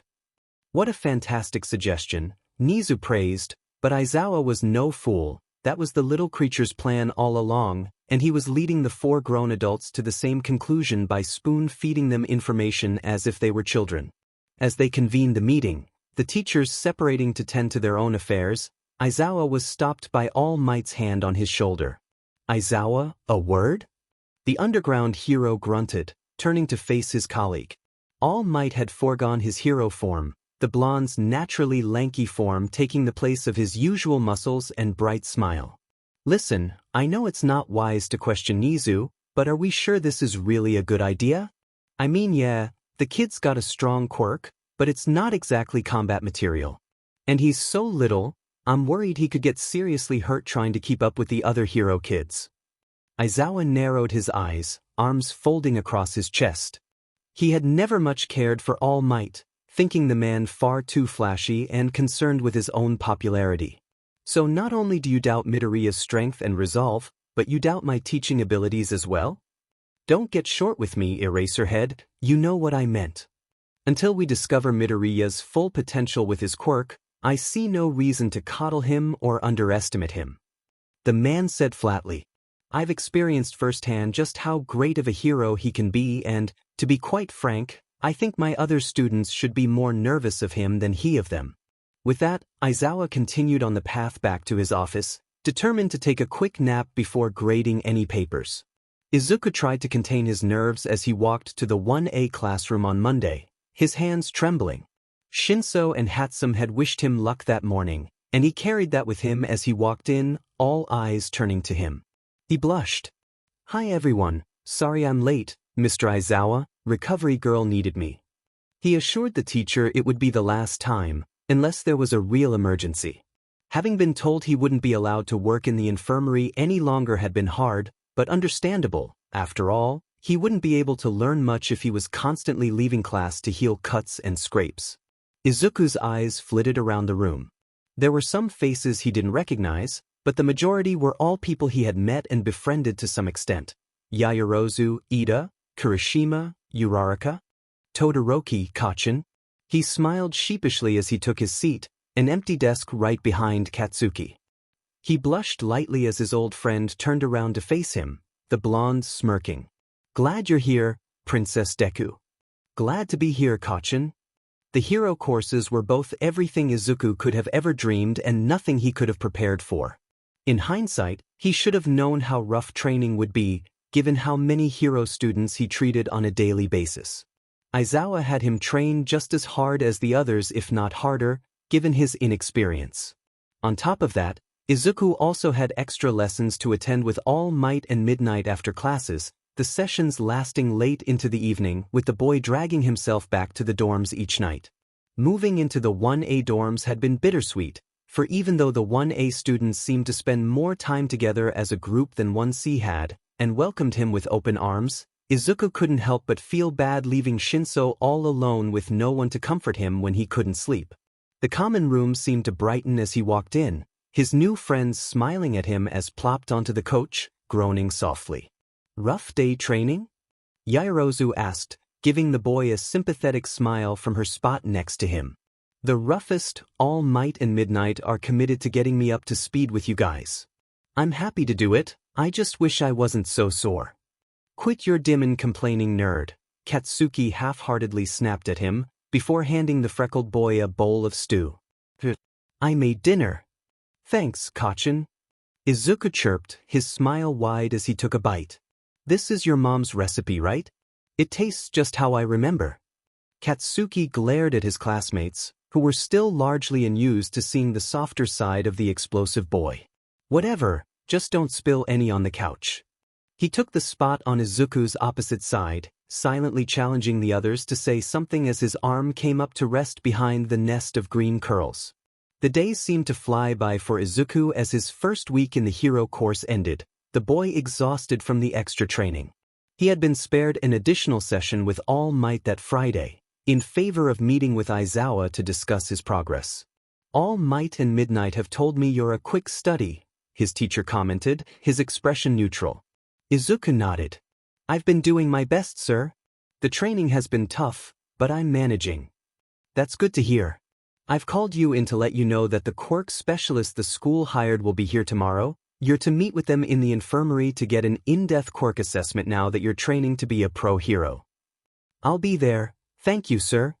Recovery girl will be there to supervise, but myself or the others can come too, if you wish. Thank you, but I'll be okay, promise? Aizawa couldn't help the small smile that appeared on his face. He had a bit of a soft spot for the healer, not that he'd ever admit it. Hearing from the other teachers just how well the boy was doing with his training assured him that the principal had made the right decision in transferring him. Very well then. That will be all, Midoriya. The next morning, Izuku arrived at the infirmary right at 9, walking in to find Recovery Girl chatting with a man Izuku guessed was the specialist. Hello, you must be Midoriya, the man said with a polite smile, and Izuku realized just then how strange it was to be the one getting that greeting as opposed to giving it. Come in. We should really get started. The specialist informed him that his quirk allows him to read other quirks, To an extent. It's not perfect, which is why we have a few other tests to run, but it should be a big help. They took a few samples of his blood, sweat, and saliva, running them through a special machine Izuku had only ever seen sitting and used in the storage closet. He then took a few extra measurements to round out the physical, while checking for any mutations in the mouth and throat areas. Eventually, the specialist activated his quirk, the man's eyes gleaming yellow as he assessed the healer. "I see, that's very interesting," he muttered, unblinking as he took in the information. The man smiled as his eyes returned to normal, moving away from the freckled boy. "It seems you have an emitter-type quirk that allows you to alter the biology of others. Right, that's how I heal people, isn't it?" "It is. By focusing on what physiological response you want from the target, you can STMLT the body to the desired response with your lips. If you want to heal someone, you need only to think about it and then make contact." "I see." Izuku's mind was swirling with the possibilities. He had been able to heal people with his quirk simply by wanting them to heal, but without really understanding what he was doing, he was subconsciously activating different receptors in the body, which most likely caused the sedation effects. This means that if I learn more about what kinds of bodily responses are possible, I can do more than just heal the body. Cell regeneration, sedation, paralysis, hypertrophy, it's all possible. "Sir, were you able to find any weaknesses?" he asked the specialist, who gave him a polite smile. "Afraid not. That's not something I'm able to do with my quirk, so you'll have to figure it out on your own, but that's what schools like UA are for." After thanking the both specialist and recovery girl for their time, Izuku hurried off to the library. He quickly spotted the group he was looking for and rushed over to their table. Awaiting him were Yaoyorozu, Todoroki, and Ida, the group smiling as he sat down. "I brought your bag for you, Midoriya. You left it in the common room," Ida told him. "Thanks." Izuku began pulling out his pens and notebooks, the others already set up to begin. "How was the assessment?" Todoroki leaned forward, heterochromatic eyes trained on the healer. "It went well. I got a lot of information about my quirk that'll come in handy when I train with All Might and Midnight." Yaoyorozu smiled. "That's great news. You'll be caught up with us in no time." "That's if I don't get ahead of you," Izuku teased, giving the girl a competitive look which she matched easily. The greenette wouldn't admit it, especially in front of the others, but Yaoyorozu was quickly becoming one of his favorite classmates. The group began working on their assignments, quietly discussing the material and helping one another with solving problems and creating study guides. Izuku found it to be quite relaxing, working with these three as opposed to the chaotic Hatsum or the despondent Shinso. As they finished their session, Yaoyorozu spoke up. "I was wondering if you'd all like to share phone numbers, that way we can have a group chat to coordinate our study sessions." "That's a great idea," Izuku told her, smiling brightly. The boys gave Yaoyorozu their numbers, the girl adding them to a group chat labeled the Study Buddies. "It's kind of like a hero team name," Izuku said enthusiastically, the others smiling as he began a long tangent on the importance of proper team names. "Speaking of names, have you come up with a hero name yet?" Ida asked the boy as they walked back to the dorms. Izuku shook his head, humming. "I haven't given it much thought, to be honest." "What about your costume? Or any special moves?" "I don't mean to concern you, but the rest of us have at least our costumes, and some have even picked out viable hero name options. I guess I should start working on those things now that I'm in the hero course," he muttered, pulling out his patient journal and flipping to the back, scribbling down a few ideas. "You came to the right place, Izu," Hatsum exclaimed, her wide grin obscured by the welding mask she had on. "We'll have you fully outfitted within the week. Now, tell me about your quirk." "Shouldn't you already know? You are his childhood friend, after all," Yaoyorozu remarked. Izuku had come to Hatsum to help him with his costume, and Ashido, Yaoyorozu, and Aoyama had invited themselves along as well. Shinso had already been in the support lab when they arrived, the boy mindlessly twirling a screwdriver in his hands. "I know the basics, but not enough to create a fully realized hero persona." "I thought I was supposed to do that part," Izuku argued, wrinkling his nose at the pink-haired girl. "I just need help with the costume design." Which is why you need my help as well." Aoyama declared, striking a pose. After all, I am the most fashion-conscious person in one, maybe even the whole school. You certainly are dressed lavishly, Shinso commented, taking in the blonde's tight black pants and flowing chiffon shirt. He looks like a pirate. Indeed, and my dear friend Midoriya possesses the right insei to be just as glamorous, if he only listened to good advice. Which is why I came, Ishido said proudly. I've got way more style than Mr. Bellybutton over here. Ishido, your cruel words sting. I came to help with the materials, Yaoyorozu told Hatsum. I can create any non-organic item from my body, so long as I understand it compositionally. I think my quirk works similarly, Izuku told her. At least according to the specialist. I can manipulate the biology of others, with my quirk factor being my lips. Therefore, the more I understand about biological processes, the better control I'll have. Interesting. Izuku could see the wheels turning in Hatsum's head. Then we can assume your quirk will remain more or less on the not-so-flashy side of the spectrum, right? Which means the costume will have to be more eye-catching to compensate. The girl pulled out her sketch pad, creating the outline of a body before sketching in a basic suit, adding in details and short notes to accompany her ideas. I can see why the two of you are such good friends, Yaoyorozu said, eyeing the pink-haired girl apprehensively as she began muttering and giggling to herself. She's mostly harmless, Izuku said dismissively, peeking over Hatsum's shoulder at the sketch. Why does this look like something a child would wear? Not a child, Hatsum corrected, a cutesy hero. Izuku blinked. Cutesy? Since when am I cutesy? Shinso covered his mouth with his hand as what sounded suspiciously like a laugh bubbled out of him. Izuku frowned. I'm not cutesy. At least, I don't think I am. He turned to the others, feeling betrayed when none of them would meet his eyes. I hate to break it to you, Midoriya, but you're downright adorable. Ishido clapped a hand on his shoulder, her eyes gleaming with mirth. Exactly. Just like Midnight, you need to lean into your strengths. Hers is sexiness, yours can be cuteness. Hatsum was working herself into a fervor as she began making alterations to her sketch, blindly grabbing for colored pencils to create a color palette. I was thinking mostly green, to match the hair and the eyes, with pops of color here and there. If the utility belt is going to be white, the boots should match, Ishido commented, leaning into Hatsum's left shoulder, while Aoyama took the right. Maybe pink as the accent? Of course, pink. It's brilliant. Why don't you and I work on hero stuff while they do, but? Yaoyorozu suggested, Izuku eternally grateful to be off the subject of silhouettes and stitching accents. The two sat at the table Shinso was occupying, the purple-haired boy leaning in to participate. Since the sports festival is next week, it would be a good idea to think about how you plan on standing out, she told him. It's not just about showcasing your quirk, you want the audience to see what kind of hero you'll become once you graduate. Izuku nodded, noting Shinso's intrigued expression from the corner of his eye. You're right, this is an opportunity to make a good impression on everyone watching. The greenette felt a small stab of guilt in his stomach. He hadn't spent nearly as much time as he should have preparing for his hero debut. He'd been caught up with getting into UA, then with getting into the hero program, and he'd spent almost no time thinking about the kind of hero he wanted to be seen as. Hatsum was right about finding something to lean into, he finally said.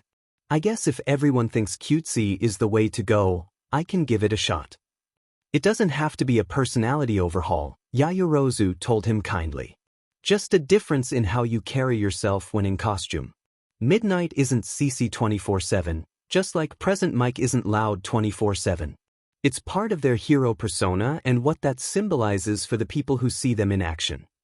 Next to him, Shinso looked to be deep in thought, no longer listening to Izuku or Yaoyorozu.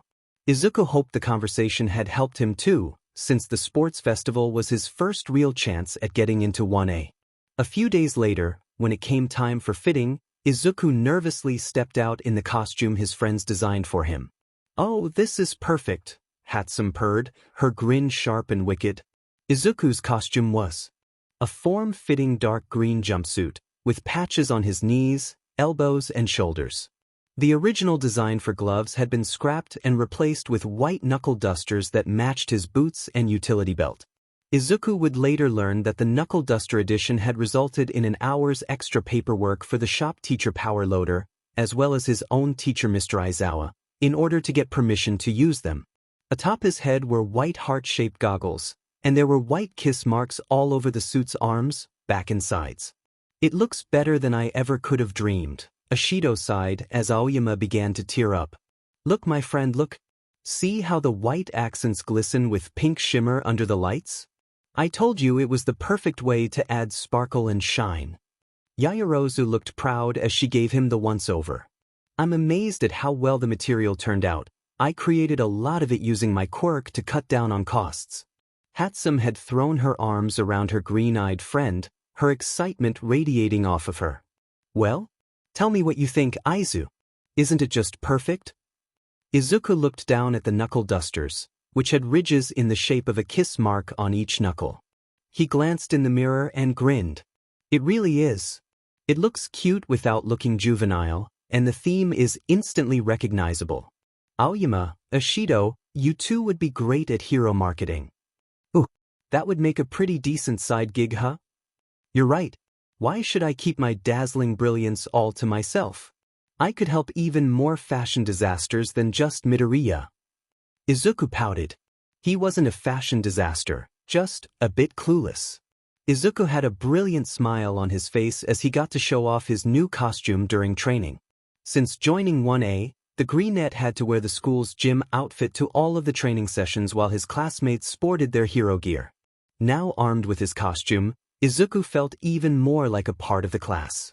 The others were completely silent as they drank in the sight, and for a brief moment Izuku wondered if Hatsum and the others had been too generous in their admiration of his appearance. Midoriya, you look incredible. Uraraka gushed, rushing to his side. Wow, the details in this are great and is that pink shimmer? This is too cute. I told you, Midoriya. Ashido chirped, she, Yaoyorozu and Aoyama wearing matching grins as they caught the sea of pink cheeks on their classmates.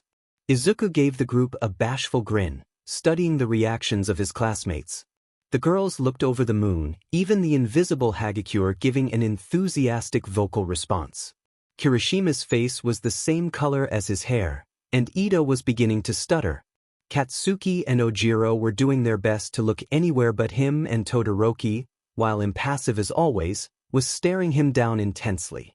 It's really working, Izuku thought to himself, making a mental note to write down the results in his notebook once class ended.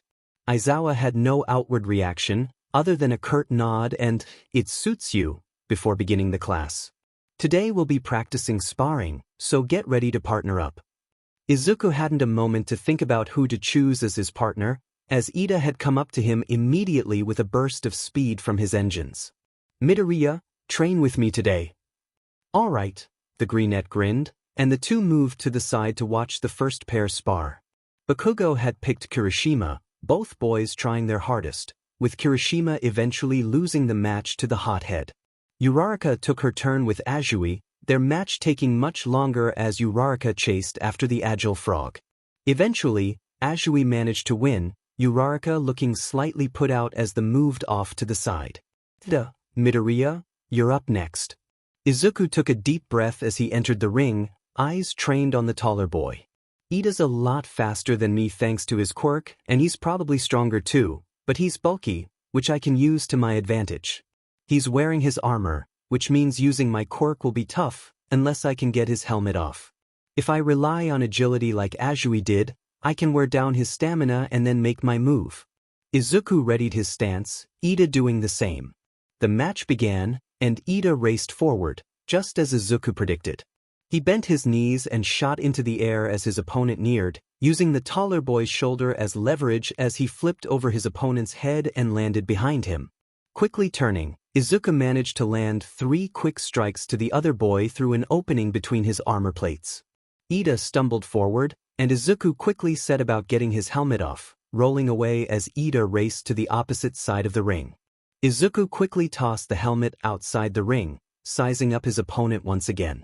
The match has barely begun, so he has plenty of energy left, and with the risk of me using my quirk back in play, he'll be anxious to end this sooner rather than later. He'll rush me again, which means it's now or never. He took in the light flush on Ida's cheeks, and the way his eyes would flit to his face, then his outfit, then away, then back again. He's distracted, Izuku realized with a small start. He knew how he was going to win the match. He began moving forward, readying his stance as Ida charged. He made to dodge, then purposefully turned the wrong way, causing him to smash into Ida's front. The taller boy instinctively wrapped his arms around the greenette, hands settling on his waist to keep him from falling. Izuku took the opportunity to surge upwards, planting a quick kiss on Ida's chin. He watched as the class rep's eyes rolled into the back of his head before he collapsed, knocked out. Izuku won the match. You did a great job today in training, Midoriya. Izuku smiled at Uraraka, thanking her as he took a bite from his lunch. The two were sitting with Azui, Ida, and Todoroki in the cafeteria, with the rest of Class 1A scattered about nearby.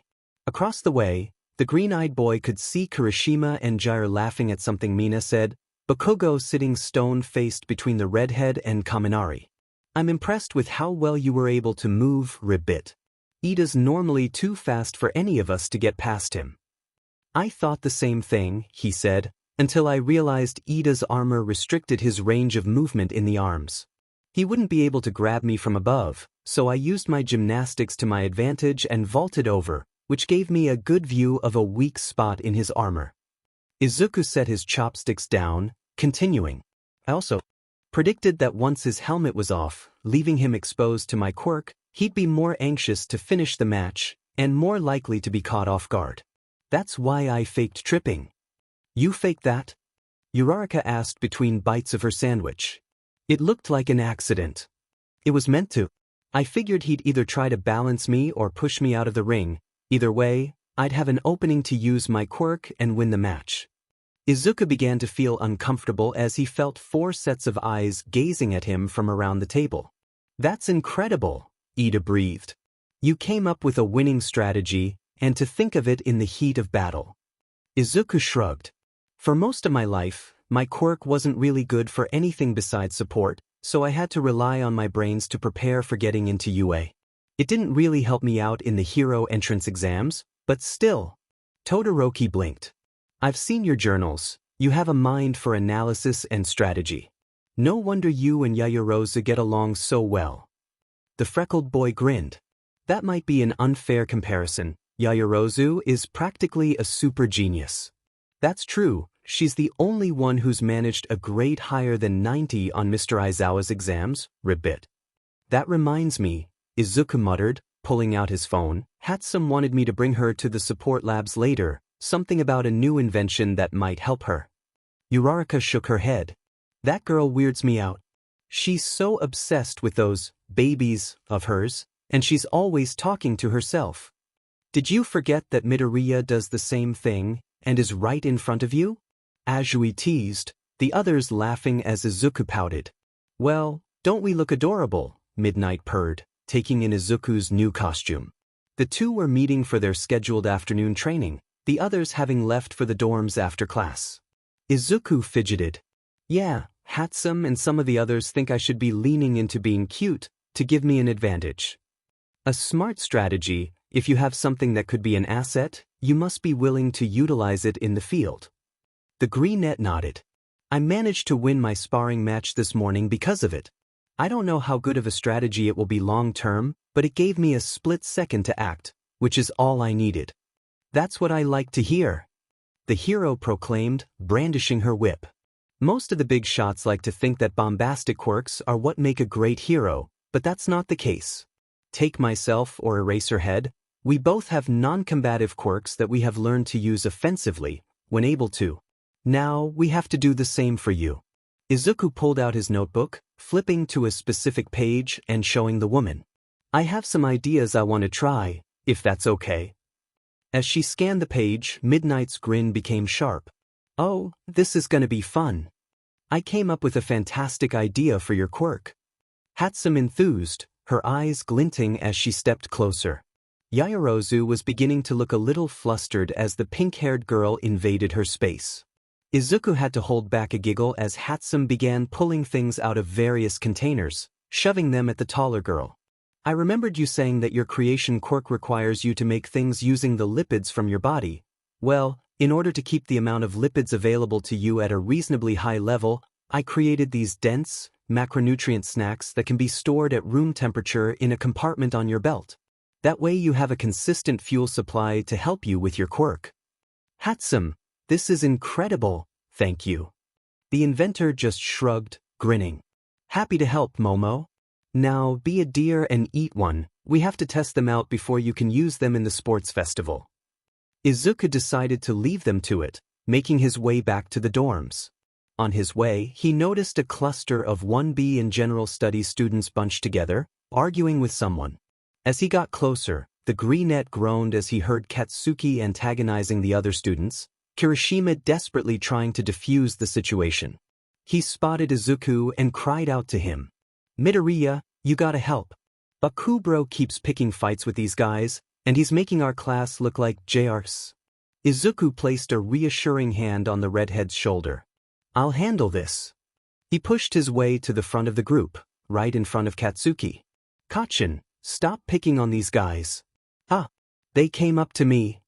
The freckled boy narrowed his eyes. I know you too well for you to try and play innocent. Now come on, we have homework to do. Katsuki looked like he wanted to argue, so Izuku switched tactics. Keep it up, and I'll knock you out in front of everyone and your reputation will be ruined. The blonde looked shocked at his normally meek friend threatening him so brazenly, before smirking. Finally grew some claws, huh princess? Whatever, these nerds are lame anyways. Katsuki shoved his way past the other students, earning several heated glares as he did. Thanks Midababe, I really owe you one, Kirishima said sheepishly. I'll remember that, Izuku said, a coy grin on his face as he made for the exit. Before he got outside, a hand stopped him. He looked up to see Shinso staring down at him, his expression determined. Izuku, I just want to tell you that I won't be holding back at the sports festival, the purple-haired boy began. It's my shot at getting into the hero course, and I can't let our friendship get in the way of that. If we go up against each other, I'm going to do everything I can to beat you. The healer noticed that his friend looked more rested than usual, no doubt getting as much sleep in as possible between classes and training for the event. Secretly, Izuku hoped that his friend did beat him, as well as anyone else he needed to in order to place in the festival. Being in Class 1A was wonderful, but being in Class 1A with Shinso, who wanted in so badly it kept him up at night, would be perfect. Izuku nodded, his expression matching the taller boy's. I understand, I won't be holding back either. Good. The buzzer screeched as time was called, the sound echoing through the stadium. The crowd cheered as the second round of the UA Sports Festival came to an end, the cavalry battle leaving the arena in a chaotic state with shards of ice and rock strewn about the space. Izuku fought to catch his breath as beads of sweat dripped down his forehead, a headband clutched tightly in his fist. It's not enough points, he realized. I didn't grab the 10 million point headband, and now we don't have enough points to move forward. He grit his teeth. He'd managed to come in first in the obstacle course through quick thinking and good luck, which immediately backfired as he was given the highest point value of the contestants, painting a target on his back. Working with Hatsum was a given, but seeing as Todoroki, Ida and Yaoyorozu formed a team without him, he had to scramble for other teammates. He was a bit hurt that none of the other study buddies would team up with him, but he had expected as much. Both Ida and Yaoyorozu had said they wanted to beat him, and Todoroki had practically declared war on him before the festival had even begun. He knew Katsuki wouldn't want to rely on him, and Shinso had expressly stated he wouldn't do so either, both opting to form their own teams. Thankfully, Uraraka and Tokoyami were willing to join him, the latter becoming their saving grace as he held up a high-point headband. I snatched this off of Todoroki while he was distracted fighting you, the boy said proudly, Izuku's eyes watering at the sight. He hugged his teammates, praising their hard work and thanking them for putting their faith in him. As they moved off of the field, Izuku took note of the teams that had made it. Todoroki and Bakugo's team had gathered enough points easily, his own team just barely getting enough points to qualify for the final round. He spotted Shinso's team looking disoriented, shaking their heads as the purple-haired boy walked away without them. Izuku frowned. He had no business telling his friend how to use his quirk, but he was worried Shinso was making unnecessary enemies this way. After all, Aoyama and Ojiro would have readily agreed to work with him if he'd only asked. He wanted to talk to him, but a hand stopped him. Midoriya. The freckled boy turned to see Todoroki staring down at him, his expression cold. "I'd like a word." Shoto was having a bad day. He knew before the games even began that his father would be in attendance, watching him closely and expecting him to use his fire side in battle. Thanks to Midoriya, he'd become more comfortable using his fire in training, but the thought of letting his tyrannical father win made his blood curdle. So he'd kept to using his ice side only, impressively displaying it in both rounds and doing well despite his self-imposed handicap. During the cavalry battle, he'd naturally gone after the curly-haired boy, wanting to take the top spot for himself. Midoriya once again proved his cunning, using his teammates' strengths to his advantage and evading combat for most of the round. In the end, Todoroki only managed to take the headband thanks to Ida's speed and Kaminari's offense. When Midoriya retaliated, green eyes blazing and knuckle dusters poised to strike, Todoroki forgot himself for a split second and ignited his fire. The dual-toned boy grit his teeth. He'd broken his promise to himself and very nearly burned his friend, and the distraction of both of those things allowed Midoriya's team to take back enough points to move forward.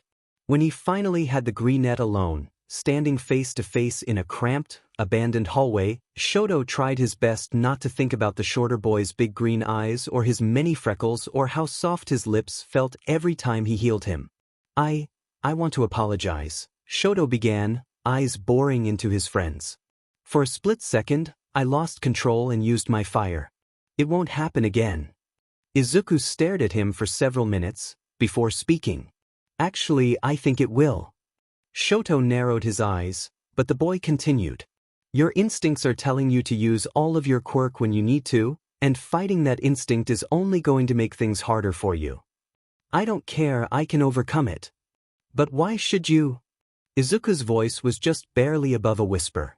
The two gazed at one another, the silence stifling. "Todoroki, you figured out that I was the one to heal Mr. Aizawa after the USJ attack, but I never told you what happened in the infirmary that day." The dual-toned boy's eyes widened as his friend spoke. Most everyone in 1A had figured out that Midoriya had been the one to heal Aizawa, but the teacher had forbidden them from talking about it, given the school's new policy against the healer working on the adults on campus. Shoto couldn't deny his curiosity about the incident and, despite the hard exterior he had been wearing all day, he let a little of that curiosity show in his face. When All Might and the others brought him in, he looked awful. I could sense all of his injuries and, for the first time in my life, I was terrified. Recovery Girl was doing her best to help and All Might was blaming himself and I was just standing there, frozen. When she told me Mr. Aizawa was going to die, I couldn't let him. I knew I had to try to help, even if it didn't work. I followed my instincts and used my quirk to save him, but there's not a day that goes by where I don't look at that scar left on his face and wonder what would have happened if I had acted sooner, or later, or not at all. Midoriya. I'm guessing you get your fire side from your dad, the boy continued. I don't know what's gone on between you two, but you've been cold and distant all day, and I think it's because of him. Just because you inherited his quirk, doesn't mean it belongs to him. It's your power and nothing he says or does can take it from you. Todoroki stood stock still, his fists trembling at his sides. I'm going to go get some lunch, Izuku muttered. And I hope you do too. You'll need your strength.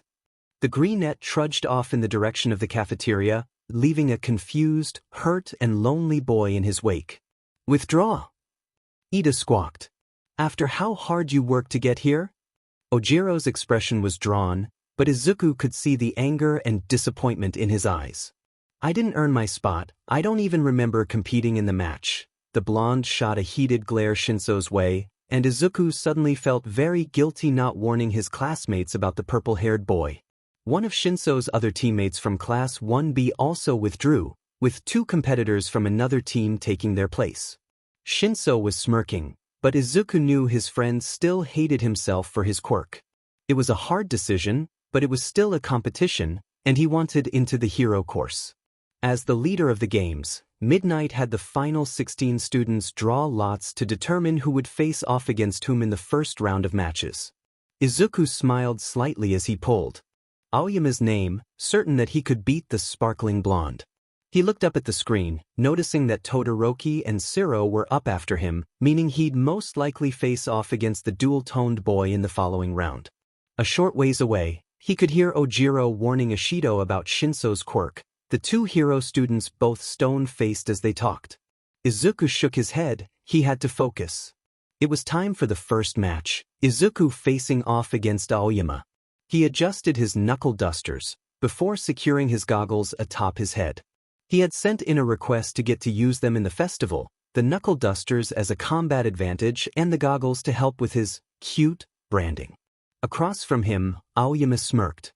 "My sweet Midoriya, I just want to say no hard feelings. You'll try your best but you can't possibly outshine moi," the blonde proclaimed, his belt gleaming in the sunlight. "We'll see about that," the greenette thought, as Present Mike introduced them to the crowd. "Alrighty sports fans. It's time for the finals to begin. Who? Can you feel the excitement?" Next to the hero, Aizawa grunted, regretting his decision to co-announce the games with the loud mouth. First up, we have Yuga Aoyama. His quirk, naval laser. He can shoot a high-powered laser from his belly button. Talk about a bright student. Aoyama preened as he was announced, striking a pose for the audience. Facing off against him is Izuku Midoriya. His quirk, kisses. He can heal any wound with just a peck on the cheek. But watch out, this kiss comes with a fist. Not wanting to be outdone by Aoyama, Izuku turned to face the crowd behind him, offering them a shy smile before blowing a kiss to the stands. As he turned back around, he could see Midnight smiling at him, the two having had a long discussion that morning before the games began. "It isn't just about being heroic," she had told him, "it's about being lovable. You have a quirk that easily wins you admiration from others, don't shy away from it." Both boys readied their stances, Izuku pulling his goggles down over his eyes before the match began. Aoyama quickly fired off his laser, aiming it directly at his opponent. Izuku dodged it easily, adding in a somersault for flair as he moved closer to his target, making sure to avoid his weak shots. He's only using a small portion of his power, so his stomach doesn't start hurting, Izuku deduced, calculating his opponent's moves. "I can try goading him into using more power, then attacking him once he's weakened. Or I can go for the direct approach and hope I'm fast enough to dodge his attacks." He spared a glance over to Midnight. The woman had been the most helpful in his extra training, for while All Might and Aizawa could offer plenty of combat advice, Midnight could offer something just as important. "Remember that as much as you are a hero, you are a public figure," she told him. "You have to be able to not only do your job, but make it look as effortless and eye-catching as possible. During the sports festival, you'll need to be just as visually appealing as you are powerful, to make the biggest impact on the crowd." Izuku heeded those words, choosing the more exciting of his two strategies. He rushed forward, throwing a kick towards Aoyama who blocked it immediately. The blonde began charging his laser, and Izuku slammed him with a kick from his other foot, landing softly before cartwheeling away. He gave a smile and a giggle to the camera, kissing his knuckles and bumping them together as he prepared to strike again. Aoyama, having recovered from the hit, fired off his laser at full power, the blast taking up most of the ring and creating a blinding light in the arena. Izuku got up from his spot on the ground where he had taken cover, to see Aoyama on his knees, clutching his stomach. He gave another small giggle, moving quickly over to his opponent. He held the blonde's face in his hand, tilting his jaw upwards so the greenette could lean down and place a soft kiss on his forehead. Aoyama collapsed, and the crowd erupted in cheers. And the winner of the first match is Izuku Midoriya. What a mesmerizing display from both students. Eraserhead, tell the crowd what you thought of the fight. Aizawa rolled his eyes, but leaned forward anyways. Midoriya relied on his agility and cunning to devise the best strategy to win, mixing his combat moves with gymnastics to make the fight more entertaining. Not the most practical approach, but it was effective nonetheless. There you have it, folks, a totally boring answer from a totally boring hero. Aizawa sighed. Izuku and the others stared open-mouthed as Todoroki froze half of the stadium, the ice spreading past the arena and the stands to pierce the sky. Geez, I know he wants to win, but isn't this overkill? Uraraka muttered. Poor Siro never stood a chance, Kirishima tooted, shaking his head. The matches came to an abrupt stop to give the coordinators a chance to remove the ice, and Izuku used the opportunity to approach Midnight. You've been doing well so far, Midoriya, she complimented him. But your fight is far from over. He nodded. I've been thinking a lot about what you taught me, about embracing this cutesy brand and giving more of a performance, which is why I wanted to run an idea by you. You're in charge of the games, so you'll know best whether or not to allow it. As he told her his plan, Midnight's cheeks pinked as she grinned at him. Oh precious Midoriya, I've never been prouder. As soon as Ida stepped into the ring to face off against Hatsum, wearing some of the girl's inventions, Izuku knew exactly what his friend had planned. He couldn't help but laugh as the girl flitted about the ring, advertising her many inventions as Ida flailed around her, desperate to regain his composure. The rest of the crowd was gobsmacked as the girl shamelessly sponsored her creations, her smile blinding. Next to him, Yaoyorozu was gripping Izuku's arm tightly to avoid bursting into laughter as well, her lips twitching from the effort. Uraraka looked concerned and, down on the field, Midnight looked close to collapsing from how hard she was laughing. Once Hatsum had finished her presentation, she graciously stepped out of the ring, leaving a bewildered Ida the winner by default. When it came time for Yaoyorozu and Tokoyami's match, Izuku wasn't sure who to root for. Tokoyami had been on his team and got them enough points in the second round to advance, but Yaoyorozu was a part of the study buddies, and had become one of his closest friends. In the end, Yaoyorozu was able to claim victory as she created a spotlight from her body, further weakening Dark Shadow and giving her the advantage she needed to beat Tokoyami. Of course, Yaoyorozu must have noticed how Kaminari's lighting weakened Dark Shadow in the second round, Izuku muttered, scribbling furiously in his notebook. She was probably charging her quirk before the match even began, so she'd be able to pull out her creation right away. Tokoyami accepted his defeat gracefully, the two opponents walking out of the arena as friends. When Shinso came out to fight Ishido, Izuku tensed. Ishido was a strong opponent, both in terms of her quirk and her physical strength. She was just as determined as the rest of the class to do her very best, and Shinso was months behind her in combat experience. If she already knows what his quirk is, it'll be difficult for Shinso to beat her using it unless he's able to distract her long enough to activate it. The purple-haired boy was wearing gauntlets designed by Hatsum, as well as a strange mask over his mouth, the silver gear gleaming in the sunlight. The match began, and Ishido immediately began firing off acid. Shinso dodged it, keeping out of range of the girl who was now skating around the ring, her acid leaving a trail burned into the ground. Ishido, what on earth are you doing? Midnight's voice filled the air. What do you dash? Ishido was frozen as Shinso's quirk took hold, the boy smirking behind his mask. Incredible! General Studies student Hitoshi Shinso disguised his voice as Midnight's, tricking Ishido into answering him and falling under his spell. Present Mike cried out, the crowd cheering as the pink-skinned girl stood frozen in the ring. Exit the ring, slowly. Shinso commanded, the girl turning heel and leaving immediately. As he was announced the winner, Shinso looked to the stands, his gaze locking with Izuku's. The matches were becoming more and more intense as every student displayed an overwhelming desire to get to the top, none of whom had any qualms about clawing their way up there. Izuku placed a soft kiss to Uraraka's temple, trying to console the upset girl as she healed. You did amazing out there, Uraraka, everyone was really rooting for you. The brunette smiled weakly at him. I appreciate the healing and the pep talk, but I think I need some time to process this. The brunette nodded. I understand. Hope to see you back out there. He turned to exit the infirmary, leaving his friend in recovery girl's care. She had faced off against Katsuki, a grisly match that had required her to push herself beyond her limits. She may have lost the match, but Izuku could tell that Uraraka had earned the hothead's respect, a difficult thing to do. Just like Yaioro's match, Izuku had been torn over which friend to root for. He knew it was unlikely that Uraraka would be able to defeat Katsuki, but he couldn't help cheering her on when the clever girl used Katsuki's explosions to create enough rubble to use her zero-gravity quirk, raining large chunks of debris onto him.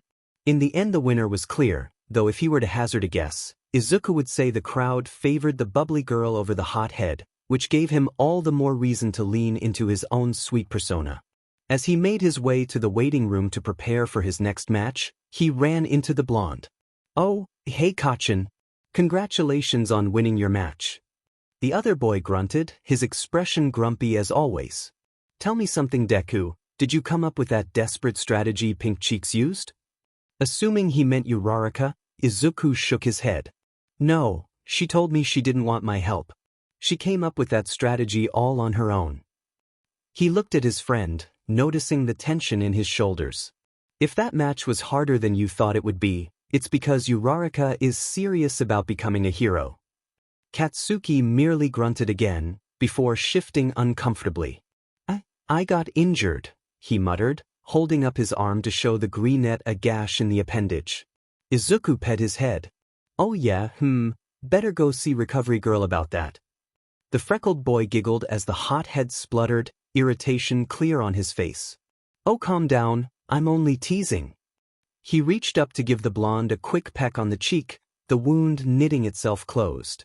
Katsuki's face was impassive, but there was a hint of a blush on his cheeks. "Thanks, good luck with your match." Izuku just smiled, before turning heel and making for the waiting room, the sounds of Kirishima's victory out on the field filling the stands above him. Izuku made his way to the entrance of the arena, ready for his match against Todoroki. He had devised a strategy to help him even the playing field, but he wasn't entirely sure it was enough to win. Lost in his thoughts, he nearly ran right into Endeavor, the number 2 hero, as the man rounded the corner. "Oh, I'm so sore, Endeavor?" The man looked down at the boy, his expression not unlike the one his son had worn all day. Just who I was looking for." The two were silent as the hero assessed Izuku, his blue eyes burning into the boy. "I must say, you have an impressive quirk. It's rare to meet someone who can heal others, and rarer still to be able to use that skill offensively. I highly doubt you'll be much of a match against Shoto, but don't hold anything back either. This will be a good test to see how much more training he'll need. My son's duty is to surpass All Might as the number 1 hero, his one true purpose in life. If he's going to do that, he needs to beat every opponent he faces." Izuku had to bite the inside of his cheek to keep from snapping at the hero. It churned his stomach to hear a father speak about his son as if he were merely an extension of himself.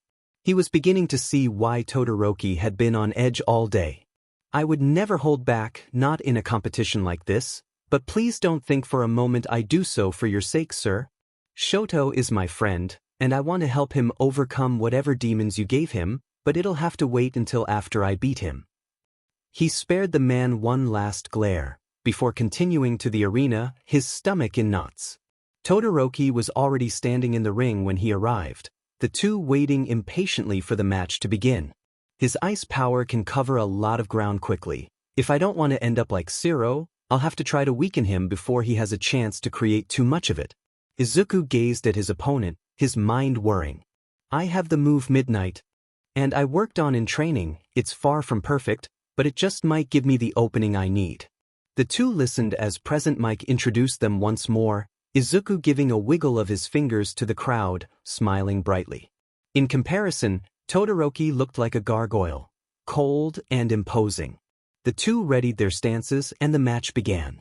As expected, Todoroki opened with a burst of ice, the attack surging forward as Izuku dodged, tucking and rolling to the left.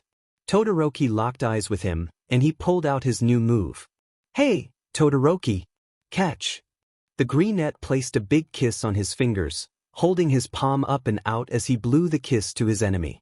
Pink mist tumbled out of Izuku's mouth, curling upwards and billowing out like dragon smoke. The dual-toned boy's eyes widened as the mist enveloped the ring, his body beginning to feel heavy. "What's this?" "Izuku Midoriya has pulled out a move we've never seen before. But what does it do? How will Todoroki react?" Izuku smirked as his eyes flickered to midnight, the inspiration for the move. The healer had hypothesized that because his quirk was activated by his lips, anything that came into contact with them could potentially cause a reaction, even the air he breathed. The idea came from Midnight's somnambulist ability, which allowed her to create a pheromone from her body that knocked out her opponents. It took days to get even a small puff of mist to appear, and he had to keep focused on it to keep it from dissipating altogether. His head pounded as he concentrated on the mist and its desired effect, and it was much weaker than direct contact would be, but it was working. Todoroki grit his teeth, sending another albeit weaker ice attack the freckled boy's way. Izuku dodged this one much easier. Missed me, now you gotta kiss me," he teased, rushing closer to his target. The mist cleared slightly as Izuku dodged another attack, his concentration splintering. "I won't be able to hold this for long, I have to act now." He finally reached Todoroki, throwing a few punches the taller boy's way. Todoroki countered with more ice. The attack hit its mark, but the effort was causing Todoroki's right side to freeze over. He hit Izuku with a forceful punch, sending the boy sailing through the air. Catching himself mid-air, Izuku performed a tuck as he landed on his feet, smiling triumphantly as the audience cheered. It was a neat trick, but it came at the cost of his concentration breaking. The mist now completely dissipated. It looks like Midoriya's super move wasn't enough. What will he do now? "Todoroki, you have to regulate your body temperature. You'll hurt yourself if you don't," Izuku called from the other side of the field. "Humph, did my old man put you up to this? Did he bribe you to get me to do what he wants?" Todoroki's eyes were burning, his expression so much like endeavors it startled the greenette. "Screw that guy. It's not his quirk, it's yours." Izuku was done helping. He'd said his piece, now he had to win. He rushed forward once again, mist steaming from his mouth as he prepared to blow another kiss. He launched himself forward as a torrent of ice and fire slammed into him at once, sending him hurtling out of the ring and into one of the arena walls as the elemental onslaught tore through the space. The audience fell into a hush as the green-eyed boy's body slid down the wall, before hitting the ground with a thump. Todoroki won the match. Shoto stared in shock as his friend's limp body hit the ground, his feet moving before he had time to think. He raced over to Izuku, gently picking him up off the ground. "Midoriya, I dash." His words died on his tongue, eyes widening in disbelief. The audience gasped as the greenette's injuries began healing themselves, burns fading and cuts knitting back together as green eyes fluttered open. But how dash?" Izuku chuckled weakly, his strength slowly returning as his body healed. "Everyone in class knew I could heal other people, but none of you bothered to ask if I could heal myself." With Todoroki's help, Izuku stood up straight, a beaming smile on his face. The crowd erupted once more. In the commentator's box, Present Mike was having a field day. "Would you look at that? Midoriya has completely healed all of his wounds and what's this? A kiss on the cheek for his opponent? I'm calling it. Izuku Midoriya is the official UA sweetheart. That's not a real title, and you can't just arbitrarily give it to your favorite contestant," Aizawa drawled. As the two students left the arena, All Might stared at them from the teacher's seats, a thoughtful look in his eye. "A quirk that lets the body heal itself. Maybe young Midoriya is the one I'm looking for." As the event coordinators worked once again to clear the field of the damage Todoroki inflicted, Izuku joined his classmates in the stands. "Aizu!" Hatsum screeched, throwing her arms around her friend. "Holy crap, that was scary. Don't you ever stop to think? You could have been seriously hurt back there." "It's nice to see you too, May," the boy said wearily, sitting down with the juice box he got from Recovery Girl. "That move you pulled out at the beginning of the match was seriously cool." Ashido told him, earning a grin from the boy. "Thanks." "Huh, and you said my quirk couldn't be flashy, May," he teased, the pink-haired inventor sticking her tongue out at him. "Are you all right, Midoriya?" Tokoyami asked, he, Uraraka and Ojiro looking concerned. "I'm totally fine. Healing myself tends to take a lot out of me, so I'm gonna rest up here while I wait for the rest of the matches to start up." "You say that like you're going back down there," Azui commented, watching as the curly-haired boy fiddled with the straw of his juice box. I talked it over with Miss Midnight earlier and, well, someone has to heal the remaining contestants, he muttered, thanking Jairu as she deftly stabbed the straw into the box, handing it back to him. You're crazy, Uraraka said, staring at her friend. Is he? Hatsum asked slyly, catching on to what the boy was planning. Or is he simply assuring that the audience gets to see him use his quirk a whole bunch, while everyone else fights for first place? Izuku's grin became sharp. Exactly. When it was time for the matches to start once again, Izuku did indeed take a spot next to Midnight, sitting on the edge of the small stage with his ankles crossed delicately in front of him. Midnight thought to herself, smiling. He's gonna be a handful when he goes pro. The next few matches were simple, Yaoyorozu beating Shizuki from 1B and Shinso beating Kirishima. The real fight came from Bakugo and Ida, the two boys battling fiercely for a spot in the next round. Eventually, the hothead released a barrage of explosions, a new signature move of his, sending the class rep careening out of the ring, winning him the match. Izuku hopped down from his seat, making a big show of tenderly kissing Ida's cheek, the audience cooing at the display.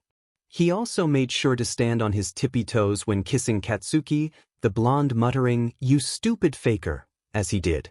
When it came down to the final four, Yaoyorozu was bested by Todoroki, and Shinso losing to Katsuki, both losers overwhelmed by the sheer power the winners held, even after so many matches. Izuku felt bad for his purple-haired friend, until he realized that both he and Yaoyorozu were tied for third. He placed. Nizu is sure to let him transfer now, the freckled boy thought happily as he healed the group. It was down to the final two, Todoroki versus Bakugo, the crowd tittering with anticipation. Before we begin, anything you two wish to say? Midnight prompted them. Todoroki remained silent, while Katsuki simply said, "I'm gonna win," like he had at the start of the games. And any words of encouragement from our young healer? Midnight turned to Izuku, putting the boy on the spot. Izuku gulped, before giving the audience a sweet smile. I just want to say, do your best and go plus ultra. The crowd cheered in response, Midnight chuckling. You've got him eating out of the palm of your hand, she muttered, before turning back to the match. Alright, let final battle begin. The stadium shook as Katsuki's signature howitzer impact collided with a burst of fire from Todoroki, the explosion causing the audience to panic. The hero Cementos used his quirk to create a barrier, shielding the spectators from harm, as well as himself, Midnight and Izuku down in the arena.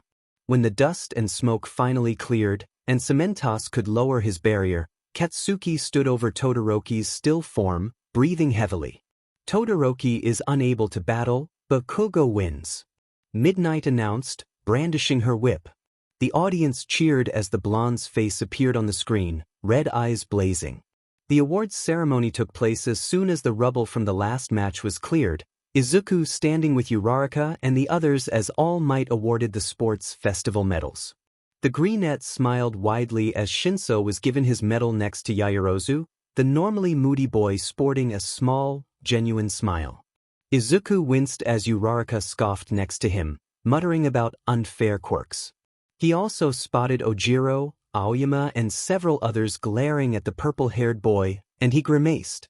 It's gonna take Shinso an awful lot of work to make it up to everyone after how he behaved, he thought, concerned about his classmates' reactions if Shinso did transfer into 1A. Yaoyorozu looked a little flustered at the attention, but accepted her medal graciously, a smile on her face as the crowd cheered for her. Next, Todoroki allowed All Might to place the silver medal around his neck, the two speaking quietly. Izuku couldn't make out what they were saying, but it almost seemed like Todoroki was glancing at him throughout the conversation. Finally, All Might awarded Bakugo with the gold medal, the hothead smirking at the number one hero. There was applause from the crowd, but it didn't seem nearly as strong as it was for Todoroki or Yaoyorozu. And with that, the sports festival ended. Izuku made his way off the field with his friends, frowning to himself. After the last match, Uraraka told him that Ida had to leave early due to an emergency with his older brother, the hero Ingenium. It had to have been serious for his family to call him away from the event, and the freckled boy could only pray that things turned out okay for the Ida family. As he exited the stadium, on his way to meet with his students in the 1A classroom, Aizawa heard some of the business course students discussing the finals. That Bakugo sure is powerful, but he's got a real attitude problem. A short boy with glasses stated. Next to him, a girl with pink scales on her face nodded. Shinso from General Studies has much of the same problem. Come to think of it, Todoroki wasn't that endearing either.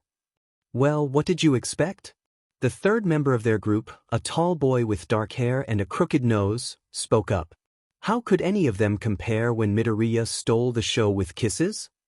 He was really cute, the girl conceded. And he got the crowd excited every time he stepped onto the field, not an easy feat. Those flips were really something else, and the way he dodged most of those ice attacks took serious skill. He's gonna get a lot of interest from the big hero agencies, just watch. Oh, should we run the numbers? Aizawa smiled to himself as he continued on his path. He had been similarly impressed with the way his student managed to keep the focus on himself throughout the games, even after he was defeated by Todoroki. Most of 1A had some fame and notoriety swirling around them from the USJ incident, but Midoriya, who hadn't been in the class at the time, managed to make a name for himself regardless by using his quirk to positively affect his reputation at the school. Aizawa may have thought Present Mike a fool for calling the Greenette UA's sweetheart, but he wouldn't be surprised if there were others who shared that sentiment. 2 whole days off. Kaminari cheered, pumping his fist in the air as Aizawa dismissed them. We gotta do something fun to celebrate. Ooh, how about we do a sleepover tonight? Ishido suggested, the idea piquing the class interest. We live in a dorm, every night is a sleepover, Jiru said flatly. No, dummy. I meant a sleepover. We all spend the night in the common room and watch movies and eat junk food and play games. We can even put down pillows and blankets and sleep on the floor. That sounds like a lot of fun. Hagakure exclaimed, Aoyama agreeing with her. Pass. Katsuki grunted, walking ahead of the others. Despite the hothead's usual lack of enthusiasm, the rest of 1A prepared for their sleepover with excitement. Snacks were made as games and movies were brought out, pillows and blankets and stuffed animals littered about the common room floor. Izuku texted Hatsum, extending an invitation to the girl which she readily accepted. When the class reconvened in the common room, dressed in pajamas and ready to begin, Izuku was grateful to have had a baggy sweater and shorts to wear, not wanting to wear his usual all-might pajamas in front of the others. They started the evening with board games, Kaminari winning a 3-game hot streak of poker, and Todoroki dominating a game of Monopoly. Ishido put on some music and taught the others her favorite dance moves, the group laughing as Izuku stumbled about like a newborn foal. How is it you can do all those fancy flips and twirls, but can't learn a few dance steps? Hatsum teased, her hips moving effortlessly with the beat. Snot the same, the freckled boy pouted, his body jerking awkwardly to the music. The boys made a hasty retreat to play video games when Ishido pulled out the face masks, the girl grinning. Come on guys. Skin care is super important. She turned to the other girls, who had managed to keep Izuku in place with Aoyama's help. Izu, she teased, dangling a strawberry-scented mask in front of the boy. I don't mind, he said with a shrug, but won't it get in my hair? Hatsum's grin turned sharp as the other girls giggled. Don't worry, we've got just the thing. The boys stared slack-jawed as the girls, Izuku and Aoyama joined them, all wearing mud masks of varying colors. Izuku's mask was a light pink, matching the several barrettes used to keep his hair out of his face. Kirishima let out a squeak he would later deny at the sight. Why you guys look great. We won't have to worry about wrinkles, unlike the rest of you, Aoyama said loftily, his baby blue mask cracking as he smiled at them. The group played and danced and laughed for most of the evening, with Katsuki begrudgingly making dinner for everyone. I told you losers, I'm not interested in your dumb sleepover, Katsuki growled as Kirishima and Ishido tried once again to get him to join in. But Kachin, Izuku pouted, his eyes big and shining. We were gonna watch the All Might movie next, and it's your favorite. Katsuki looked to be in physical pain as he fought with himself, taking in the sweater and the barrettes and the boy's flushed cheeks from removing his mask. He caved. Fine. Move over, nerd. Kirishima, Ishido and Kaminari cheered silently as the blonde plopped down next to Izuku with a huff, arms crossed petulantly. He began to relax as the movie played, letting Izuku rest his head on his shoulder. After the All Might movie came an old romance film that Uraraka picked, and the lights were turned off as everyone began to settle into their spots on the floor. Katsuki hadn't moved a muscle as Izuku dozed lightly on his shoulder, the greenette looking sleepy and peaceful. The moment was ruined, however, as Aizawa loudly entered the dorm, flicking on the lights as the 1A students groaned. Izuku looked up sleepily as the teacher moved forward, Principal Nizu right behind him. Midoriya, we'd like a word. Izuku sat up at once, now fully awake. He climbed over the couch and followed the adults outside, their grim expressions worrying him. By now, I'm sure your friend Ida has told you his brother Ingenium is in the hospital, Aizawa prompted, Izuku nodding in confirmation. Unfortunately, his condition is worsening by the hour. The doctors may not be able to save him. That's awful, poor Ida, Izuku gasped, hands clenched at his sides. Naturally, we want to do everything in our power to help young Tensei, Nizu added, beady eyes trained on the healer. Which is why I've acquired an allowance from the Hero Commission for you to use your quirk outside of UA to help him, just this once. That is, if you're interested. I'll get my shoes, Izuku responded, already heading back inside. As he pulled on his shoes, Katsuki came up to him. I don't have time to talk, the greenette told him. Ida's brother is in trouble and he needs me. I'll tell you everything when I get back. Deku, listen, Katsuki looked like he wanted to say something, his messy hair and concerned expression making him look so much softer than his usual scowling visage. He shook his head. Just don't do anything stupid, all right? Izuku hugged his friend, the taller boy squeezing him tightly. I'll be okay, Kachin, I promise. Izuku joined the adults back outside, the three rushing to the car Nizu had called. As the driver made for Hosu General Hospital, Izuku could only hope they got there in time. When they arrived at the hospital, Nizu gave the receptionist all of the paperwork he'd received from the Hero Commission detailing the nature of their visit. The woman gave them the room number and promised to inform the doctor of their arrival. Izuku felt his stomach drop as the elevator reached the third floor, the doors opening to reveal sterile white hallways that carried the faint smell of chemicals. Due to his quirk, Izuku and his family hadn't had much of a need for hospitals, except for the occasional checkup. Walking down the hall to Ingenium's room made the greenette feel like a kid again, on his way to find out what his quirk was. When they opened the door to Ingenium's room, Izuku's heart broke at the sight of Ida's tear-stricken face. Mr. Aizawa, Midoriya, what are you doing here? The taller boy asked, roughly wiping away the evidence of his emotional state. Izuku supposed they looked almost comical walking in. A strange creature in a suit, a rumpled-looking man, and a teenager in pajamas, all there to help. We've received a special allowance from the Hero Commission, permitting Midoriya to use his quirk to help heal Ingenium, Nizu said calmly, while Ida's mother eyed the newcomers warily. But how? The doctors haven't even been able to do much, and why not bring Recovery Girl? Why bring a child? Izuku thought. She wanted to ask why they brought a child to save a dying man. Mrs. Ida, I'm going to do everything in my power to save your son, as long as you're okay with it. The woman looked to her younger son who, after recovering from the initial shock, nodded his head fervently. Please, let him help, mother. All right, she finally said, nodding. Izuku gave her a small smile, before crossing the room to the patient. Just like with Aizawa, the sheer number and severity of Ingenium's injuries overwhelmed the healer, his head dizzy from all he was sensing.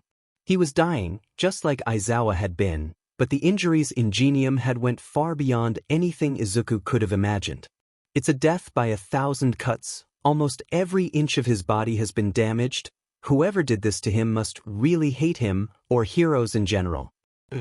Malice, it's beyond cruel, it's inhuman. Izuku moved closer to the man, his head covered in bandages and a large gauze pad on his stomach. They've already operated on him, but they didn't remove any organs, which is good.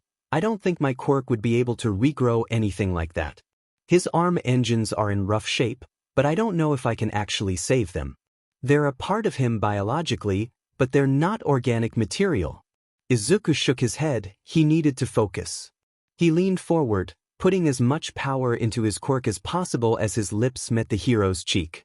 Ida's mother let out a cry as the sounds of bones snapping and organs shifting filled the room, a wretched cacophony of squelches and cracks. Izuku began muttering softly to Ingenium, telling him about the sports festival and how well Ida did in the games. The man's body still looked rough, so as the healing slowed down, Izuku gave him another kiss, then another, feeling faint as Ingenium's body regenerated as fast as possible. There were far more prominent scars on him than the single one Aizawa had, and Izuku's stomach churned at the thought of what would have happened had he not been allowed to come. After a few tense minutes, Ingenium's breathing and heart rate evened out, a peaceful look on his face as Izuku's sedative took hold. The greenette collapsed into a nearby chair, exhausted. Ida rushed over to him. "Are you all right?" Izuku nodded weakly. "I'm fine, just really tired. I was worn out from the sports festival, and this was a bit beyond my limit, but I'll be fine." He looked over to Ingenium's sleeping form. "I can't speak for his arm engines, but the rest of his body should be fully healed. The doctor will have to check, of course, but I think he's going to live." Ida's mother burst into tears, Ida nearly doing so himself. "Midoriya, Izuku, UI dash." The healer merely opened his arms and the class rep surged forward, hugging his friend tightly as he sobbed into his shoulder. In the corner, Aizawa looked on in amazement. It was one thing to know what Midoriya was capable of, but to see it with his own eyes was another matter entirely. "It's just as miraculous as the first time," Nizu said warmly, smiling at the relieved faces he saw. The doctor confirmed that Ingenium's wounds were fully healed, apart from the damage done to his engines, and assured both the family and visitors that he'd make a full recovery. "That's an astounding quirk you have there," the man praised Izuku. "You should consider becoming a doctor." The freckled boy just smiled, having heard that same sentence many times before.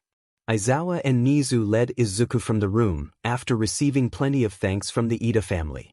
Izuku kept strong until they reached the car, where the boy practically collapsed into his seat. "I'm fine," he assured his worried teacher as Aizawa got in next to him. "I just need to rest." Aizawa merely nodded, draping his jacket over the boy as he fell asleep. The drive back to campus was silent, only the sounds of the road and Izuku's soft breathing could be heard. The teacher looked down at his student, who had at some point slumped over into the middle seat, his seatbelt pulling on him in a way that looked uncomfortable. "We're finally beginning to see the limits of his quirk," the man thought. Despite being physically fine, using his power so much and so often today sapped all of his energy, we'll have to build up his endurance once we start training again. When they arrived at the dorms, Aizawa scooped the sleeping boy up, carrying him to the door. Izuku stirred as his teacher fumbled with the doorknob. "Sakai, I can get it?" Aizawa gingerly placed the boy onto the ground, getting a sleepy smile that nearly melted his heart. "Thanks for everything, Mr. Aizawa. Don't mention it, kid." When the healer opened the door, letting himself and Aizawa inside, the teacher was unsurprised to see Katsuki waiting up for the healer, his expression turning steely as he took in his friend's exhaustion. "What the hell happened?" the blonde whispered harshly, not wanting to wake the others who were sleeping sprawled out in the common room. "He's fine," Aizawa assured him. "He just needs to rest." Katsuki merely grunted, leading Izuku over to an unoccupied spot on the floor, covered in blankets and pillows. Aizawa watched as the two settled in, taking note of his other students cuddled up on the floor as well. "This is becoming much more than a class, or a team," the man thought as he quietly exited the dorm. "It's becoming a family." Izuku smiled down at his phone, laughing at the text May sent him as the train made its way to the UA station. After being forbidden from training by both Aizawa and Katsuki, Izuku decided to visit his parents during his 2 days off, the couple happy to have their son home. They had seen the sports festival on TV, but hearing about all of his adventures in the infirmary and in Class 1A was enough to make both his parents cry, which in turn made Izuku cry, until the whole family was sobbing together on the couch. Maybe Kachin was right, Izuku thought to himself, we really are a family of crybabies. The train was fairly crowded, so it took a few tries for the man behind Izuku to get his attention. Hey, aren't you Izuku Midoriya? From the sports festival? At once, everyone in the train car was staring at him, the people closest congratulating him and grabbing at his shoulders. It had happened a lot in the past 2 days. Everywhere he went, people recognized him and wanted his attention. Some wanted his autograph, others wanted to talk about UA. One man had even asked if he'd blow him a kiss, just like the one from his match with Todoroki, and Izuku's father had threatened the man until he went away. Izuku tried his best to appease the small crowd, thankful when his stop came. He exited the train, frowning as he felt a few raindrops hit his cheeks. He pulled out his umbrella, trudging up the steep slope from the station to UA's gates. Midoriya. The boy turned to see Ida, wearing a lime green raincoat, speeding towards him. He slowed down as he reached his friend, smiling. Izuku realized the raincoat was even uglier up close. Oh hey Ida. How are you? How's Ingenium? The greenette let the taller boy take the umbrella, holding it up to cover the both of them as they walked. My brother is doing well, he'll be discharged from the hospital in a few days, but he's been suspended from hero work until he's able to fix his engines. Izuku nodded, he'd expected as much. How are you handling all of this? Ida looked to him, the two making their way into the building. I'm adjusting. Tensei has been keeping his spirits up, which is wonderful, but... He came to a full stop, Izuku turning to face him. I keep thinking about what would have happened if you hadn't come, I would have very likely lost my brother. Gray eyes met green as Ida took his friend's hands into his own. Midoriya, Izuku, I'll never be able to repay you for saving him. Izuku's heart went out to the taller boy, who had suffered so much in the past few days. Ida, just knowing Ingenium will live to see another day is payment enough for me. I know. We truly don't deserve you. Class 1, as homeroom was livelier than usual as the two walked in, everyone excited over the attention they were receiving. Dude, it's like our class is famous now, Kaminari exclaimed, grinning at Kirishima. I know. We totally rocked the sports fest, almost our whole class made it to the finals. The redhead gloated, puffing out his chest. Hey Midoriya, Jiru said slyly, holding out her phone. You should see this. Izuku borrowed the girl's phone, sitting down in the chair Ida had pulled out for him. It was an article from a local newspaper, one that the Greenette knew covered the sports festival every year. His eyes widened at the heading. Sports fest dominated by explosions, but one with kisses. UA's sweetheart and his super smooches. Oh wow, he muttered, scanning the article. Isn't this a bit excessive? Jiru snorted. That's not the only story. Half of the press coming out about the sports fest is talking about you. You sure made one hell of an impression. Well, that was sort of the point, I guess, the healer said sheepishly, his cheeks pink. That was indeed the point, Midoriya, Aizawa drawled, the students scrambling to their seats as the teacher entered. In fact, just about every single one of you made some kind of impression, especially in regards to the hero draft picks. As the teacher displayed the number of offers each student received, the healer was taken aback at his.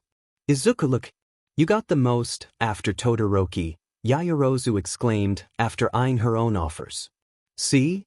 All that smooching paid off, Ashido teased, the greenette blushing once again. It's crazy, the freckled boy thought to himself. I did all that extra stuff to get noticed in the sports festival, but I still didn't think that many agencies would want someone with such a passive quirk. Now that the pros are beginning to take you seriously, you need to come up with your hero names. It's not really my area of expertise, so Miss Midnight will be helping you with them. As if on cue, Midnight appeared in the doorway, brandishing her whip. I can't believe the school lets her walk around with that, Jiru muttered to Ashido, who giggled. Fashioning their hero names proved to be simple for most of Class 1A, though students like Katsuki and Ida seemed to struggle. When it was his turn, Izuku moved to the front with his marker board, eyeing his classmates apprehensively. Well, since my quirk revolves around kisses, I decided to come up with a name that relates to that. Is it smooches? Yorarka guessed. First base. Make out. Hot lips. Midnight teased, Izuku turning redder and redder with each suggestion. No, nothing like that. He took a deep breath. I'm the kissing hero, pucker up, since I have to pucker up to use my quirk. It's cute, punchy, I like it. Midnight decided, the freckled boy hurrying back to his seat. In the end, Ida chose to use his first name, and Katsuki was left undecided. Is it all right if I sit here? Izuku looked up to see Shinso standing next to their lunch table, tray in hand. His question wasn't addressed to his friend, but to the other 1A students. Izuku turned to see Uraraka and Ashido giving the purple-haired boy dirty looks. Kirishima looked uncomfortable, and Ida looked conflicted. Yaoyorozu just smiled, having gotten to know the boy through Hatsum. Of course. Shinso thanked her, taking the seat across from Izuku. Next to the greenette, Ida nodded. Congratulations on ranking third in the sports festival, both you and Yaoyorozu fought admirably. I wouldn't exactly call what he did admirable, Uraraka muttered, Izuku elbowing her. Kacchan blew up the stadium twice, Todoroki nearly made Siro hypothermic, and I shamelessly stole focus. Every one of us fought tooth and nail to try to win, and Shinso is no exception. Uraraka, thoroughly chided, muttered an apology, the others nodding along. Shinso stared at her, before shrugging. It's fine, we're all good. After that, lunch became far more relaxed, Shinso's usual snarky comments and witty banter endearing him to the 1A students. Hey, how come you haven't transferred yet? Izuku asked as the two made for Hatsum's lab that afternoon. I figured you'd be the first one in class today. Shinso looked to him. Since you're all doing internships next week, Principal Niza decided to have me transfer the week after. Apparently, he doesn't think I'm ready for that yet. Izuku made to apologize, but his friends stopped him. It's cool, Aizawa is gonna start training me right away, so I guess technically that'll be my internship. The two entered the support lab, unsurprised to see their pink-haired friend tinkering away at some new invention. Shinso turned to the greenette. So, have you decided on an agency to intern with? Izuku shrugged. Not yet. To be honest, I don't even know if it's all that necessary for me to do one, since I had an internship with Recovery Girl already this semester. You'll want to get in as much experience as possible, Aizu, Hatsum reminded him, grunting as she hammered away at her latest baby. Especially since you've got so much hype around you from the sports fest. True, but I'm also worried about whether or not Nizu will even let me do one. He's really concerned about me using my quirk on adults. Hatsum looked to him. Yeah, it might look weird for an agency to have a teenager handing out kisses. Shinso shook his head. I don't think it's just that. Remember, a lot of people watch the festival, so the likelihood of random strangers stopping you to try and get a kiss is much higher now. Izuku paled slightly, remembering the man who wanted him to blow him a kiss. Hatsum giggled, her expression devious. Haven't you heard what people are calling you now? Yes, and I'm still mad at Present Mike for starting it, Izuku huffed, cheeks pinking. In the end, Nizu offered. The greenette a compromise. Naturally, it's in the best interests of both yourself and the school if you were to do this next internship with Recovery Girl again, the principal began, pouring the student a cup of tea. However, considering there won't be any new learning experiences for you here, coupled with the lack of hero students on campus, I've decided to allow you to visit the nearby agencies, with Recovery Girl supervising. Izuku looked at the principal in shock. So, I'll get to use my quirk? And work at an agency? Precisely. At first, I had you figured as a rescue hero, given the nature of your quirk, but after seeing your impressive combat abilities in the sports festival, I think it prudent to allow you time at different types of agencies to better understand how they work. You'll be limited in your time with them, so make sure to learn as much as you can while you're there. He gave the healer a form to fill out, listing the hero agencies he'd be able to pick from. The boy thanked the creature before heading back to the dorms. A week later, Izuku stood with his classmates, clutching his costume case to his chest. They were at the train station, waiting for Aizawa to dismiss them to start their internships. I heard Recovery Girl is taking you to a different agency every day this week, Yaoyorozu said, leaning over to the greenette. We're going to Sir Naitai's agency first, Then tomorrow I think we're tagging along with Uraraka to Gunhead's agency. Man, I wish my quirk let me kiss up on a bunch of hot heroes, Ashido complained, the others looking at her incredulously as Izuku turned red. It's not like that, he muttered. Next to him, Uraraka was doubled over laughing. All right, settle down, Aizawa said as he approached, the diminutive recovery girl beside him. You all need to be on your best behavior this week. Remember, you're not just representing yourselves as heroes, but the whole school as well. Don't use your quirks unless specifically instructed to by your supervisor. And with that, the man dismissed them, recovery girl tugging on Izuku's sleeve. Hurry now, or we'll miss our train. Out of the corner of his eye, Izuku saw Ida walking towards his platform, his shoulders tense. I'll be right there, I just need a minute. The greenette hurried over to his friend, Uraraka joining them. Hey, Ida, I heard your internship is in Hosu, and well, I just want to make sure you're okay. At that point it was no secret what had happened to Ingenium, the news outlets picking up the story of the hero killer Stain's latest victim and running with it. Izuku was just thankful his own involvement hadn't been discovered. Izuku knew his friend to be smart, practical and a stickler for the rules, but he also knew how much he worshipped his older brother and how protective he was of those he cared about. The taller boy took in his friend's expressions, giving them a forced smile. Don't worry, everything is perfectly fine. The two rushed him, hugging him tightly as they exchanged goodbyes. Izuku hurried back to Recovery Girl, the hero already tottering onto the train. As the train left the station, the healer could only hope that his friend would stay safe. Aizawa entered Nizu's office slowly, eyeing the principal warily. You wanted to see me? I'm glad you're here, Aizawa, T?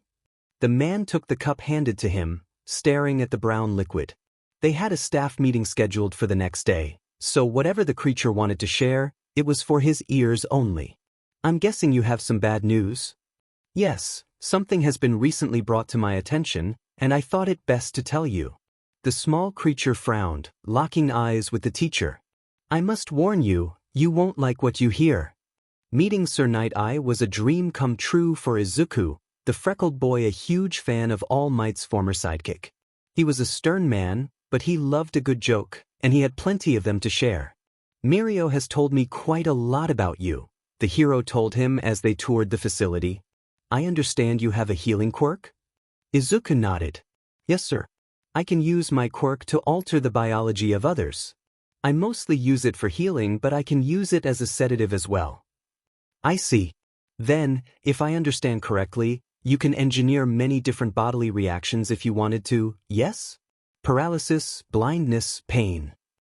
He stopped and turned to the boy, his gaze piercing into him. And necrosis? Could you destroy tissue as easily as you repair it? Izuku gulped. For all his joking, Night-Eye was very intense. I don't know, sir. Theoretically, it's all possible. I've just never needed to try any of the things you've mentioned. The healer turned his head, gazing out onto the street just outside the agency. But I do know that my quirk is strong. I've saved 2 people from certain death with it, so if anyone's quirk could do those things, it's mine. The hero stared at him a beat longer, before nodding, a hint of a smile on his face.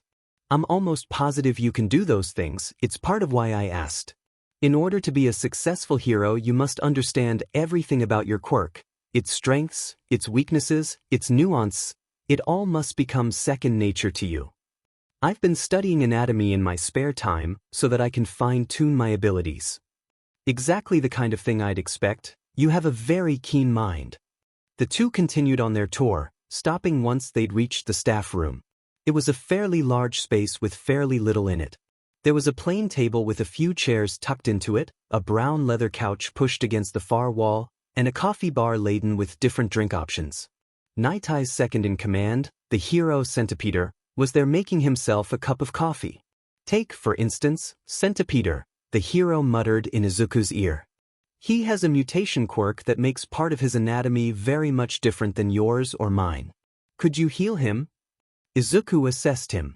Most of his mutation appeared to be from the neck up, the man's head insect-like. He had read in one of Recovery Girl's medicine journals that 98% of those born with a mutation quirk still have regular human brains, with little to no mutations in the organ. The brain is the most important part, Izuku theorized. It knows what signals to send out when the body is in trouble. I could, he finally said, turning to Knight. Given the difference in his anatomy, I wouldn't be able to heal his head and neck with precision without first studying insect biology. Heal him, but he'd most likely be knocked out by my sedative too. I see, and do you think your powers would work on a real insect? It's unlikely. Centipeder may look insect-like, but he's still human, and that makes the difference. I can already tell a mind like yours will go to waste in a school like UA. It's a shame I won't get to poach you from my agency until you get your provisional license. Hitoshi let out a sigh as he walked through the halls leading to the principal's office. He was planning to ask Nizu for a Quirk registration form, hoping to rebrand both himself and his power into something more positive. It had been Izuku's idea, the Greenette suggesting he have his Quirk changed from brainwashing to hypnosis. It makes much more sense, he had told Shinso. After all, hypnotists have to engage with the person they're hypnotizing, just like you do. Plus, hypnotists aren't seen as malicious or threatening, so nobody should call it a villain's quirk after you change it. Hitoshi smiled to himself. Befriending the healer had been one of the best decisions he had made after coming to UA, along with befriending Hatsum. The two childhood friends were ridiculously smart, and maybe even a little bit crazy, but they were fiercely loyal to their friends, and the purple-haired boy was happy to count himself among them. He had just rounded the corner to the hall that led to Nizu's office when he saw Aizawa's fist connect with someone's face, and Shinso instinctively jumped back around the corner, his head peeking out as he spied on the scene. Aizawa's hair was floating and his eyes were gleaming red as he held a lanky blonde man by his collar. The man wasn't fighting back, letting Aizawa shake him like a rag doll. How dare you? The teacher growled, and Hitoshi did a double take. He knew the dark-haired man to be slightly irritable if not indifferent. It was one of many things they had in common, but he had never seen Aizawa angry, and certainly never this angry. Aiza-dash! The blonde man was cut off as Aizawa's fist connected with his stomach, before the teacher dropped him to the ground. He's 15, Aizawa spat. And you would have him take this power that's nearly gotten you killed 100 times over just because he did well in the sports festival? Young Midoriya can heal himself, the man croaked out. It's a ridiculously rare power, and with it he could survive the damage one for all does to the body. Hitoshi's eyes narrowed in suspicion. He'd only ever heard one person refer to his friend as young Midoriya. So you'd have him break his body over and over again, just because he can fix it himself? Aizawa's tone was cold as he continued to glare at the man, red eyes filled with outrage. You're pathetic. I'll need a successor eventually, the blonde replied. And young Midoriya would happily take one for all if it meant saving people. Because he's completely selfless, and you would take advantage of that to suit your own needs. Aizawa leaned down, his face inches from the other man's. I can promise you this, All Might. As long as Midoriya is under my care, I won't let you do a god-made thing to him. Learn how to be an actual teacher and help him control the quirk he already has. I'm afraid Eraserhead is right, Nizu said as he exited his office, walking up to the two teachers. When I allowed you to come to UA to search for a successor, I did so with the implication that you were to choose from the older students. In fact, I specifically remember recommending Mirio Togata to you as a potential successor. I know, but Midoriya, he's the most likely to survive this power. If your heart is set on him, All Might, then you'll have to wait until his 3rd year to ask him.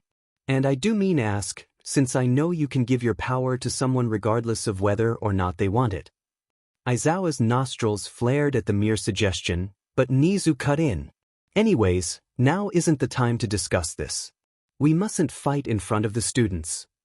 Hitoshi felt like a bucket of ice water had been dropped on him as he realized the principal knew he was there. He stepped out from his hiding place as 3 sets of eyes found him, walking over to the educators. A pleasure to see you, Shinso.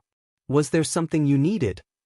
The small creature asked cheerfully, as if Hitoshi hadn't just witnessed some dramatic showdown between 2 heroes. Yeah, I need a quirk registration form. Midoriya thinks it would be a good idea to change the name of my quirk. he said, eyes flicking between the three. Splendid, step into my office and we'll get you sorted. Hitoshi turned to look back at Aizawa and All Might, both purposefully avoiding eye contact with him as he followed the principal. What the hell was that about? Say, Midoriya, have you ever given someone a real kiss? On the lips. Izuku picked his head up from his notes, looking at Mirio with wide eyes. The two were in the break room, Izuku filling out his notes from the day's internship while Mirio sorted through some paperwork for Sir Night-Eye, the hero in question in his office going over Nizu's evaluation form with Recovery Girl. Izuku shook his head. No. My quirk works just fine from a kiss on the cheek or forehead, so I've never needed to. So you don't actually know what would happen if you used your quirk in a full lip kiss. Mirio chuckled at Izuku's thoughtful frown. We can figure it out if you want. Izuku stared at his friend incredulously. Are you being serious? It's okay if you don't want to, I just figured this way you wouldn't have to bug anyone else over it. Normally, the suggestion would make Izuku red and flustered, but Night-Eye had told him to explore the limits of his quirk, and after all, he had kissed Mirio before, just in a different spot. Okay, he agreed. Let's do it. Mirio joined him on the couch, turning to face the healer. Izuku leaned forward, head tilted up as Mirio's ducked down to meet him. Their lips connected, and Izuku activated his quirk. Mirio fell through the couch. Mirio? Izuku called out. Was that supposed to happen? The blonde's head poked out from the couch cushion, his body returning to his original spot. Wow, I didn't expect that to happen. Is that your quirk? Izuku asked. This was the first time he'd ever seen Mirio's quirk, and his mind was racing at the possibilities. It's called permeation. My entire body becomes intangible, and I can slip through anything, even my clothes. Good thing I'm in costume today. I didn't activate my quirk just now, so you must have done it. Me? Mirio just smiled. Well yeah, after all, you're the one with the biology quirk. Using a quirk is just like using a muscle, so I guess your kisses can activate that muscle. Fascinating. Izuku breathed, writing down more notes. That means it's also possible for me to deactivate someone's quirk too. Izuku turned back to his friend, his expression determined. I want to try that again. Bubble Girl had only wanted a cup of coffee after a long day of patrolling. She certainly wasn't expecting to find her coworker kissing somebody on the break room couch. Mirio! Izuku jumped at the voice, his face turning bright red. It's not what it looks like. Well, cat's out of the bag now, Midoriya. Does this mean we're going steady? Izuku punched him. The next day, Izuku stumbled into the dorm's kitchen an hour earlier than normal, desperate for a cup of coffee. He had been up late the night before, analyzing his notes on his quirk. The development of his power when performing a full-mouthed kiss was surprising to the greenette. He knew his own lips were the key to his quirk, but what did that have to do with another person's lips? According to my research, most of the body is covered in approximately 16 layers of epithelium, he muttered, while the lips are only about 3 to 5 epithelial layers thick. This could mean that the fewer layers allow my quirk faster access to the body, but that would also mean there's some kind of absorbency happening as well. He was so wrapped up in his thoughts he almost didn't notice Kirishima sitting at the kitchen island, a steaming mug in his hands. Morning, Midoriya. Oh? Good morning, Kiri. What are you doing up so early? The redhead sighed, giving him a weary smile.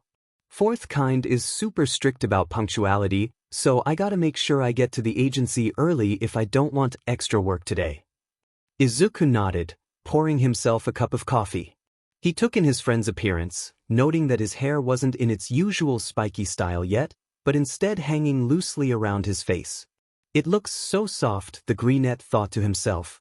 Hey Kiri, your hair looks really cute like that.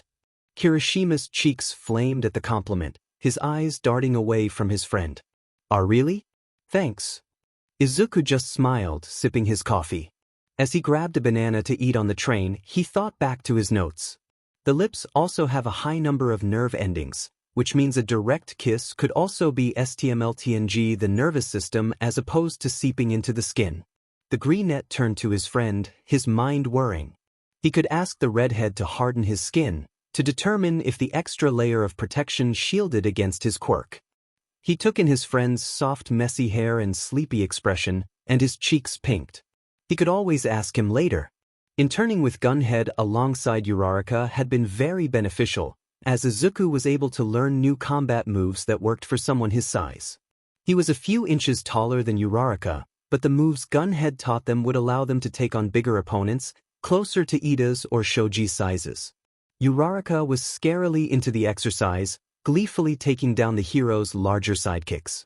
Izuku was much more subdued, simply taking down his opponent and correcting his form when prompted. "Isn't this great?" Uraraka asked him as she returned from the sparring mat, having pinned a sidekick twice her size. "We're learning how to fight with more than just our quirks." Izuku nodded. He could empathize with Uraraka in terms of having a non-combative quirk, and thus being at a disadvantage against opponents like Katsuki or Todoroki. He supposed the girl was imagining the explosive boy's face every time she took her opponent down, her maniacal grin making all the more sense. Hitoshi was waiting outside the 1A dorms for Izuku to return, his arms crossed and his mind conflicted. He knew the principal probably didn't want him sharing what he saw the day before with anyone, and there was a part of him that was afraid if he did tell his friend what he saw, he might not get to join the hero course after all. But then he thought about Izuku and Mei, who had embraced him and befriended him despite what everyone else thought about his quirk. He thought about Izuku's hero suggestions and Mei's support items and how they were always there for him, even when he was brainwashing his teammates, and the purple-haired boy took a deep breath, centering himself. He had made his decision. He was going to stand by his friend. When the greenette did finally appear, looking confused but happy to see him, he pulled his friend to the side. "I have to tell you something," he muttered lowly, eyeing Uraraka as she entered the building. He tried to start several times, green eyes watching him all the while, but every time he started to speak, he could see Nizu shaking his head and taking his sports festival medal from him. His throat began to close up. He couldn't do it. "Well?" Izuku asked, the boy beginning to fidget. I think Mei might like Yaoyorozu," he finally said. It wasn't what he meant to say, but he did believe it. The two girls were always getting flustered around one another, and Mei would always try to keep her face clean if Yaoyorozu was joining her for lunch that day. Izuku let out a giggle. "So you noticed it too, huh? You should have seen them at the slumber party. They cuddled practically the whole night." "Oh, sorry. You probably don't want to hear this, considering." Hitoshi shook his head. "I got over my crush, honestly. I'd be thrilled if those two started dating. I think they'd make each other very happy." "I do too." As Hitoshi listened to his friend ramble on about the gossip he knew, the taller boy's stomach began to knot up. He prayed he was doing the right thing. Izuku had to clap a hand over his mouth to keep from laughing at the sight before him. He and Recovery Girl were visiting Best Jeanist's agency for the day, having been given a tour of the agency by one of the hero's sidekicks. When it was time to finally meet the man, he had just finished with giving Katsuki a makeover. "Midoriya, tell me something. Bakugo here is a classmate of yours, correct? Don't you find this new look far more appropriate than his usual hero attire?" Katsuki's face was a mix of utter shock and complete outrage, his features contorted in a rather ugly manner. His hair had been trimmed, combed and styled into a neat helmet on his head. His normal tank top and fatigues had been replaced with a light blue polo and a pair of stylish skinny jeans. Izuku looked down and nearly cackled at the shiny brown loafers the hothead was wearing, the whole ensemble so opposite from his friend's personality it was laughable. I think you look very, very nice, Kachin," Izuku finally said, biting the inside of his cheek. "Deku, if you breathe a word of this to anyone a gentleman doesn't threaten others," Best Jeanist reminded him, side-eyeing the blonde. He turned to Izuku, giving his costume the once-over. "The styling of your costume is acceptable, however, there's always room for improvement." Recovery Girl simply smiled impishly as the greenette was thrown into the styling chair, his makeover just beginning. Izuku wasn't given the complete overhaul that Katsuki was, but the stylish hero had plenty of advice to give him. "Your image is vital to your hero work," he said, rubbing oils and other products into the boy's curls. You must retain an air of gentility and decorum at all times when in the public sphere. Oh dear child, curls like these must be brushed when wet only. Brush them while dry, and catastrophe awaits.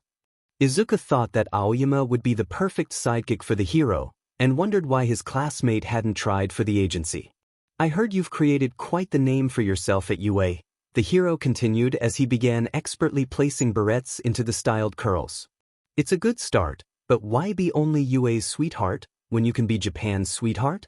Izuku thought the barrettes were impractical. They'd get in the way of his goggles, and they'd shake loose in combat. It's almost there, Genist muttered to himself.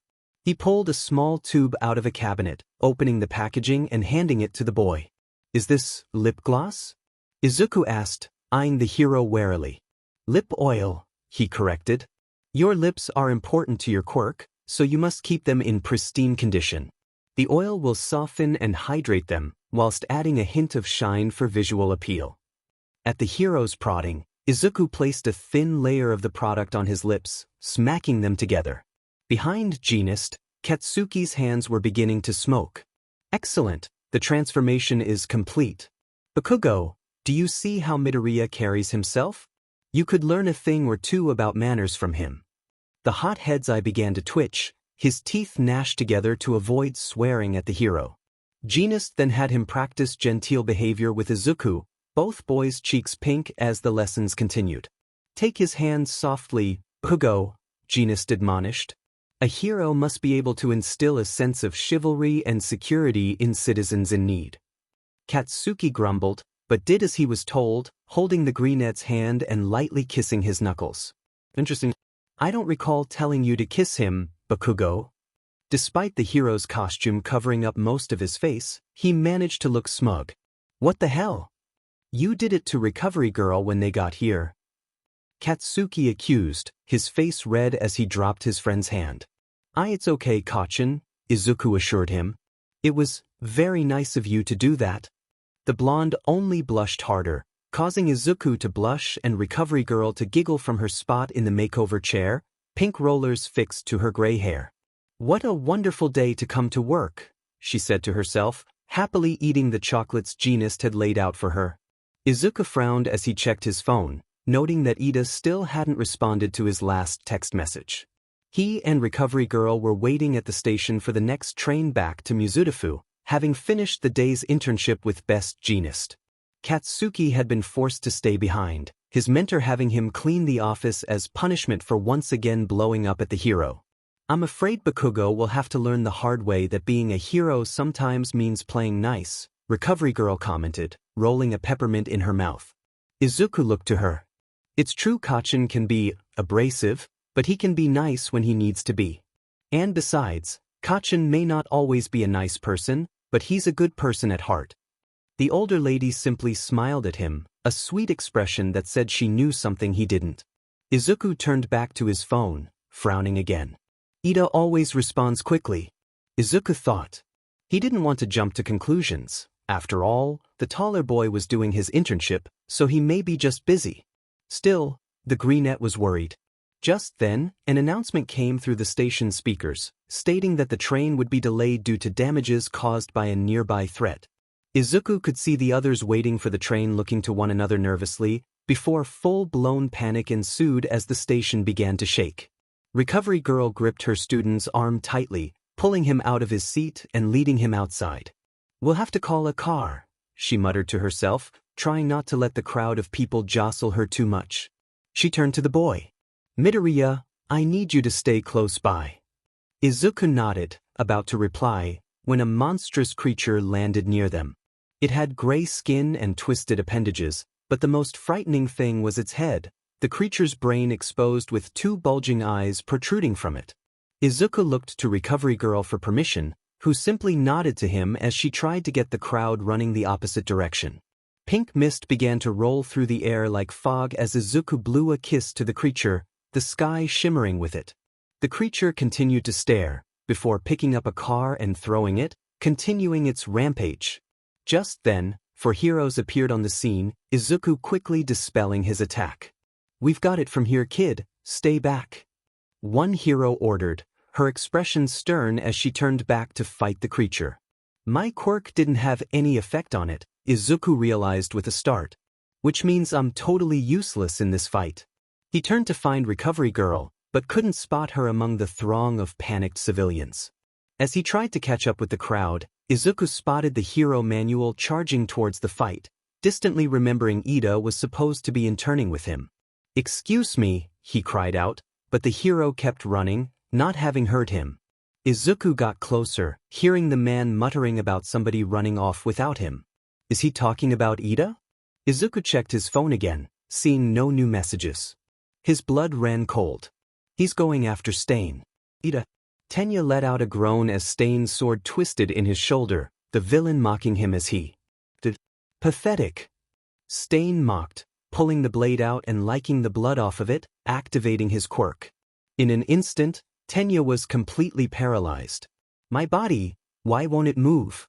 You fake heroes are all the same. You preach justice and heroism, but you're all guided by selfish desires. You hunted me down for revenge, but haven't once checked to see if your fellow hero is still breathing. Killing you too will make a better world, free from the hypocritical tyrants who claim to be its savior. The villain raised his sword, prepared to strike, when a fist collided with his jaw, sending him stumbling back. Tenya looked up to see Midoriya standing above him, his expression fierce. Don't worry, Ida, I'm going to save you. Izuku couldn't believe he was staring down his first ever villain, and it was the same one that had nearly murdered Ingenium. The man was sizing him up, his eyes narrowed. Izuku spared a glance to his left, noticing another injured hero. He kept his eyes trained on the villain as he made his way over, planting a quick kiss on the hero's cheek as he raced back to Ida. I have backup coming, you should leave now while you have the chance. You'd let me just walk away? Knowing what I'm capable of? What kind of a hero does that? Stain jeered, his face twisted into a snarl. My priority is the injured heroes, Izuku replied calmly, leaning down to kiss Ida's face. I'll stop you if I have to, but I'm here to keep them safe until help arrives. The hero killer assessed him once again. You're that kid from the sports festival, the one with the healing quirk. A rare gift, to be able to heal others. You and I are the same. We wish to cure this world of its sickness and help it to heal, only you've aligned yourself with the poison that plagues it. He glared at Ida's still form. Your friend here sought me out, challenged me, and now I must dispose of him to rid the world of another so-called hero. Izuku grit his teeth. He's a fanatic, and his ideology is what fuels him, which means he'll be more dangerous now that we've interfered with his mission. I have no way of knowing if the others got my text, so I can't assume help is actually on the way. He knows what my quirk is, but I don't know anything about his, which puts me at a disadvantage. I can try to stall for time, but I need to make sure these two are safe. What are those creatures you released onto the city? Izuku asked, eyes locked on the villain who was beginning to advance. It doesn't fit your MO, are they just a distraction so you can work back here in the shadows? So that demon fool Shigaraki is making his move, Stain muttered. Not surprising, given his callow behavior at the bar. Behind him, Izuku heard Ida gasp. Shigaraki, you're working with the League of Villains. Izuku froze at the mention of the League. He hadn't witnessed the attack on the USJ, but after seeing Aizawa's condition and hearing the stories his classmates told him, he knew they were in serious trouble. Izuku readied his stance. Midoriya, just run. This has nothing to do with you, Ida cried out, his wounds gone but his body still paralyzed. Being a hero means fighting injustice, whether it has to do with you or not, Izuku replied, body tensing as the villain began running towards him, blades at the ready. He took a deep breath and charged. He slid between Stain's legs, righting himself and shooting into the air. He used the same move he'd performed on Ida in training, using the villain's shoulder for leverage to flip back to the villain's front as he slammed his boots into Stain's chest, pushing off from the impact to flip away. He's fast, Izuku realized as the man recovered. But no faster than a normal person, which means as long as I continue to dodge his movements, he can't hurt me too badly. He barely had time to dodge the knife thrown at him before the villain slammed him into a wall, Izuku's head making a loud thud on impact. The villain leaned in, liking some of the blood from the Greenette's wound and paralyzing him. So that's it, the blood is how he's controlling us. Not bad, kid, most false heroes are all talk, but you've got spirit. For that, I'll let you live. Stain dropped the boy to the ground, turning back to Ida. But I have unfinished business here. The villain frowned in confusion as his movements began to slow, his limbs heavy and his mind clouded. What, Ash? You didn't notice, Izuku muttered, pink mist tumbling from his mouth and filling the alleyway. When you used your quirk on me, I started using mine on you. The villain dropped one of his blades as he fought against Izuku's quirk, his body becoming more and more numb by the second. You little brat, he growled. He turned back to glare at the Greenette, when a column of fire shot towards him, the villain's shoulder burning from the hit. Midoriya, came Todoroki's cool voice. Next time, elaborate. The dual-toned boy was holding his phone in his right hand, his other side engulfed in flames. Todoroki. The pros will be here any minute, he told them, including the number 2 hero, Endeavor. You brats really think you can stop destiny? The villain let out a harsh chuckle, the sound sharp and grating. It's my duty to purge this world of Dash. Stain was cut off as another thick wave of mist hit him, the man choking slightly as his body grew weaker and weaker. I have him held for now, Izuku thought, but I can't keep this up when the others get here or they'll be affected too. I have to be smart about this. He vaguely became aware of sensation returning to his extremities, and the healer began wiggling in an attempt to stand back up. The others are still stuck, he realized. Perhaps the more blood he ingests, the stronger the effect. Izuku made to stand, stumbling as his vision went fuzzy and his head pounded. No good. I'm injured, but I can't heal myself, otherwise I might be too weak to keep up the mist. He watched as Stain continued to fight against his attack, the dizziness the healer felt causing his focus to slip as the mist thinned.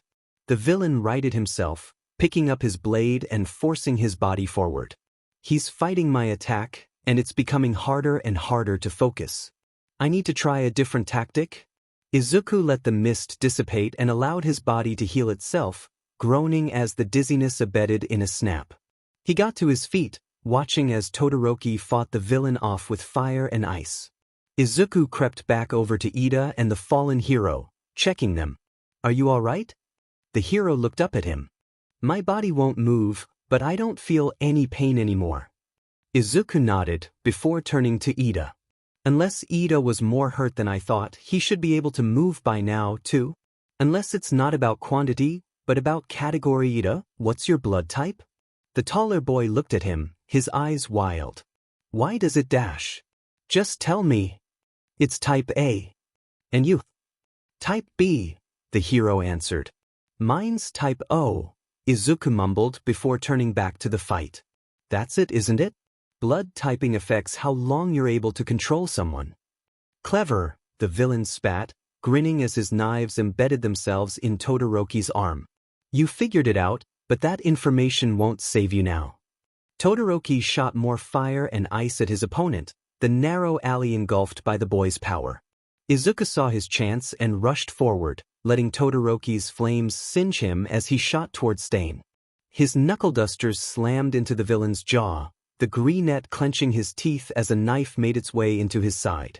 You stupid dash! He was cut off as Izuku blew his mist directly into his opponent's face, punching him again. Izuku jumped to the side and Todoroki seized the opportunity, blasting Stain with a column of ice and freezing him in place, much like he had done to Siro during the sports festival.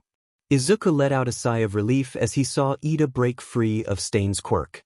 There was a commotion as the other end of the alley filled with pro heroes, finally there to step in. The Greenette wrenched the knife from his side, biting back a whimper at the pain. He activated his quirk, letting his body heal itself as he fell to the ground, exhausted. Midoriya! The two other students rushed to him, Todoroki gently picking him up as Ida checked him for injuries. I'm fine, guys, the healer mumbled. Just need to rest. The pro heroes moved quickly, binding the villain and removing his many weapons as Todoroki melted his ice. Ida watched the others work, his expression pained. The group made their way back to the street, where an angry recovery girl awaited them. You rushed into a fight you couldn't win? And with no backup? She screamed, whacking the boys with her cane. It was unclear who she was angrier with, each student equally admonished. She calmed down after a moment, checking them for injuries.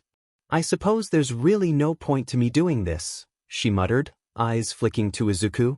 You'll put me out of work at this rate, Midoriya? Todoroki lowered his friend to his feet, trying not to think about how nice it had felt to hold him. I'm really sorry, the healer said sheepishly, rubbing the back of his neck. But I had a hunch and there wasn't anyone else around, and if I'd been a second later dash. No sense in worrying about it now, the woman cut him off, attempting to straighten out his costume. You're all safe and that's what matters. A sound came from down the street as another creature came into view, the winged monster diving at them. In a flash, it had Izuku in its grasp, shooting up into the sky to make its getaway. The boy had no time to think, as Stain freed himself in the commotion and jumped onto the creature's back, using his last knife to pierce its brain. The creature let out a screech, plummeting to the ground. Stain pulled Izuku from its grasp, holding the boy aloft as they crashed into the street below. Izuku hit the ground much more softly than he'd expected to, and realized with a start that it was due to Stain taking the brunt of the landing. You saved me, why? Red eyes that burned like smoldering coals locked onto him. It's just like I said, kid, you and I are the same. We'll heal this world each in our own way. Izuku watched as the man turned to face Endeavor, who had appeared on the scene and was charging his hellfire. Stop. You can't fire, he has a student. Recovery girl cried out, the hero hesitating as he caught sight of green curls. Endeavor, Stain growled, his expression rabid. You false hero. Izuku could barely make out the things the villain was screaming at the hero, the others frozen in place as they watched the deranged man rage. Izuku stood up and, in a flash, pressed against the villain, his lips just barely connecting with Stain's jaw. Stain was hit with Izuku's quirk just as the boy's exhaustion took him, both hero and villain falling. The last thing Izuku saw was a pair of blazing shoes in front of him, before his world turned black. Shoto watched in horror as his friend's lips connected with Stain's jaw, before the two collapsed. He rushed forward, only to have one of the pro-heroes restrain him. Let us handle it, the hero said sternly, pushing the dual-toned boy back as Endeavor reached the two unconscious figures. The number 2 hero lifted the freckled boy into his arms, carrying him over to the group of heroes as his sidekicks worked quickly to apprehend Stain once more. Shoto grit his teeth as his father approached, fighting to keep the sneer off of his face. He'd chosen Endeavor's agency for his internship to learn everything he could about becoming a pro-hero, despite how much he loathed the man. If the internships had happened before the sports festival, the bicolored boy wouldn't have been able to stomach the idea, but Midoriya had given him the strength to face his mother, and she the strength to face his father. Seeing her had been emotional and awkward, both having too much history while simultaneously knowing very little about one another. It would be a long road, but Shoto was confident that they would heal together. As Endeavor reached them, a group of police vehicles and ambulances arrived, their lights flashing and sirens blaring. The paramedics took the greenette from the hero, placing him on a stretcher in the back of the vehicle. You and your friend should go to the hospital with him, Shoto, his father told him. They'll need to look you over for the reports. There's nothing to look at, he fired back, his tone clipped. Midoriya can heal anything. The boy surprised when, instead of lecturing him or mocking the knocked-out hero, Endeavor gave a curt nod. I've heard the reports from Native, as well as Ingenium. He may not have the power you or I do, but your friend is strong. Ida and Shoto climbed into the ambulance at the paramedics' urging, the vehicle taking the 3 students to the nearest hospital. Once there, Midoriya was taken to a room, the other 2 boys forced to wait in the hall outside as the doctor examined him. Ida had yet to say a word, his body hunched in on itself, as though he were trying to disappear. Shoto stared blankly at the wall in front of him, too tired to think. Todoroki, I'm sorry, Ida finally said, lifting his head to look at his friend. It was wrong of me to go after Stain, and especially wrong to want.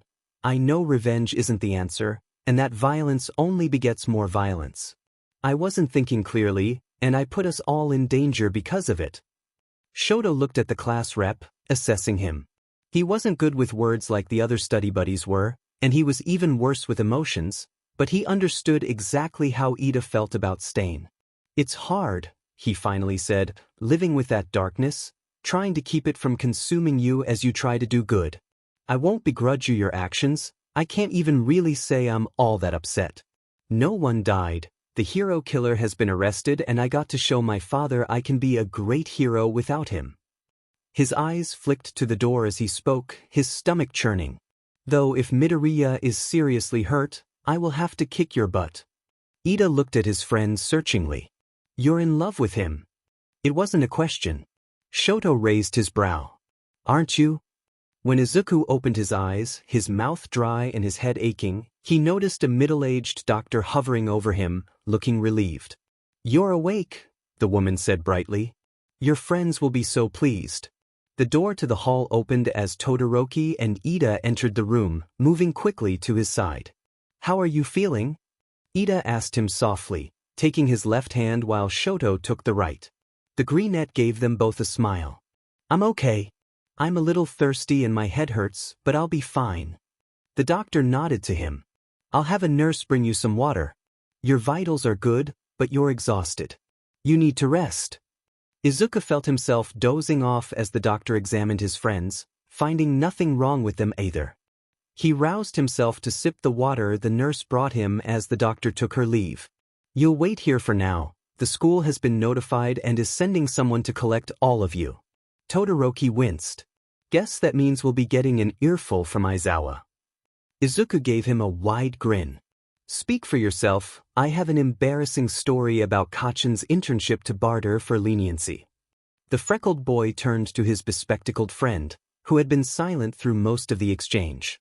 Ida, is everything okay? No, it isn't. I jeopardized yours and Todoroki's life today, and for that I'm sorry. Izuku looked at him. The healer couldn't agree with the way Ida connected himself, nor could he relate to the burning hatred he must feel towards the man who nearly killed his brother. It wasn't in Izuku's nature to seriously harm someone on purpose, but if it had been his mother in that hospital bed, or his father. He shook his head. I forgive you, but if you ever try something this stupid again, I'm using my quirk to put you in a coma.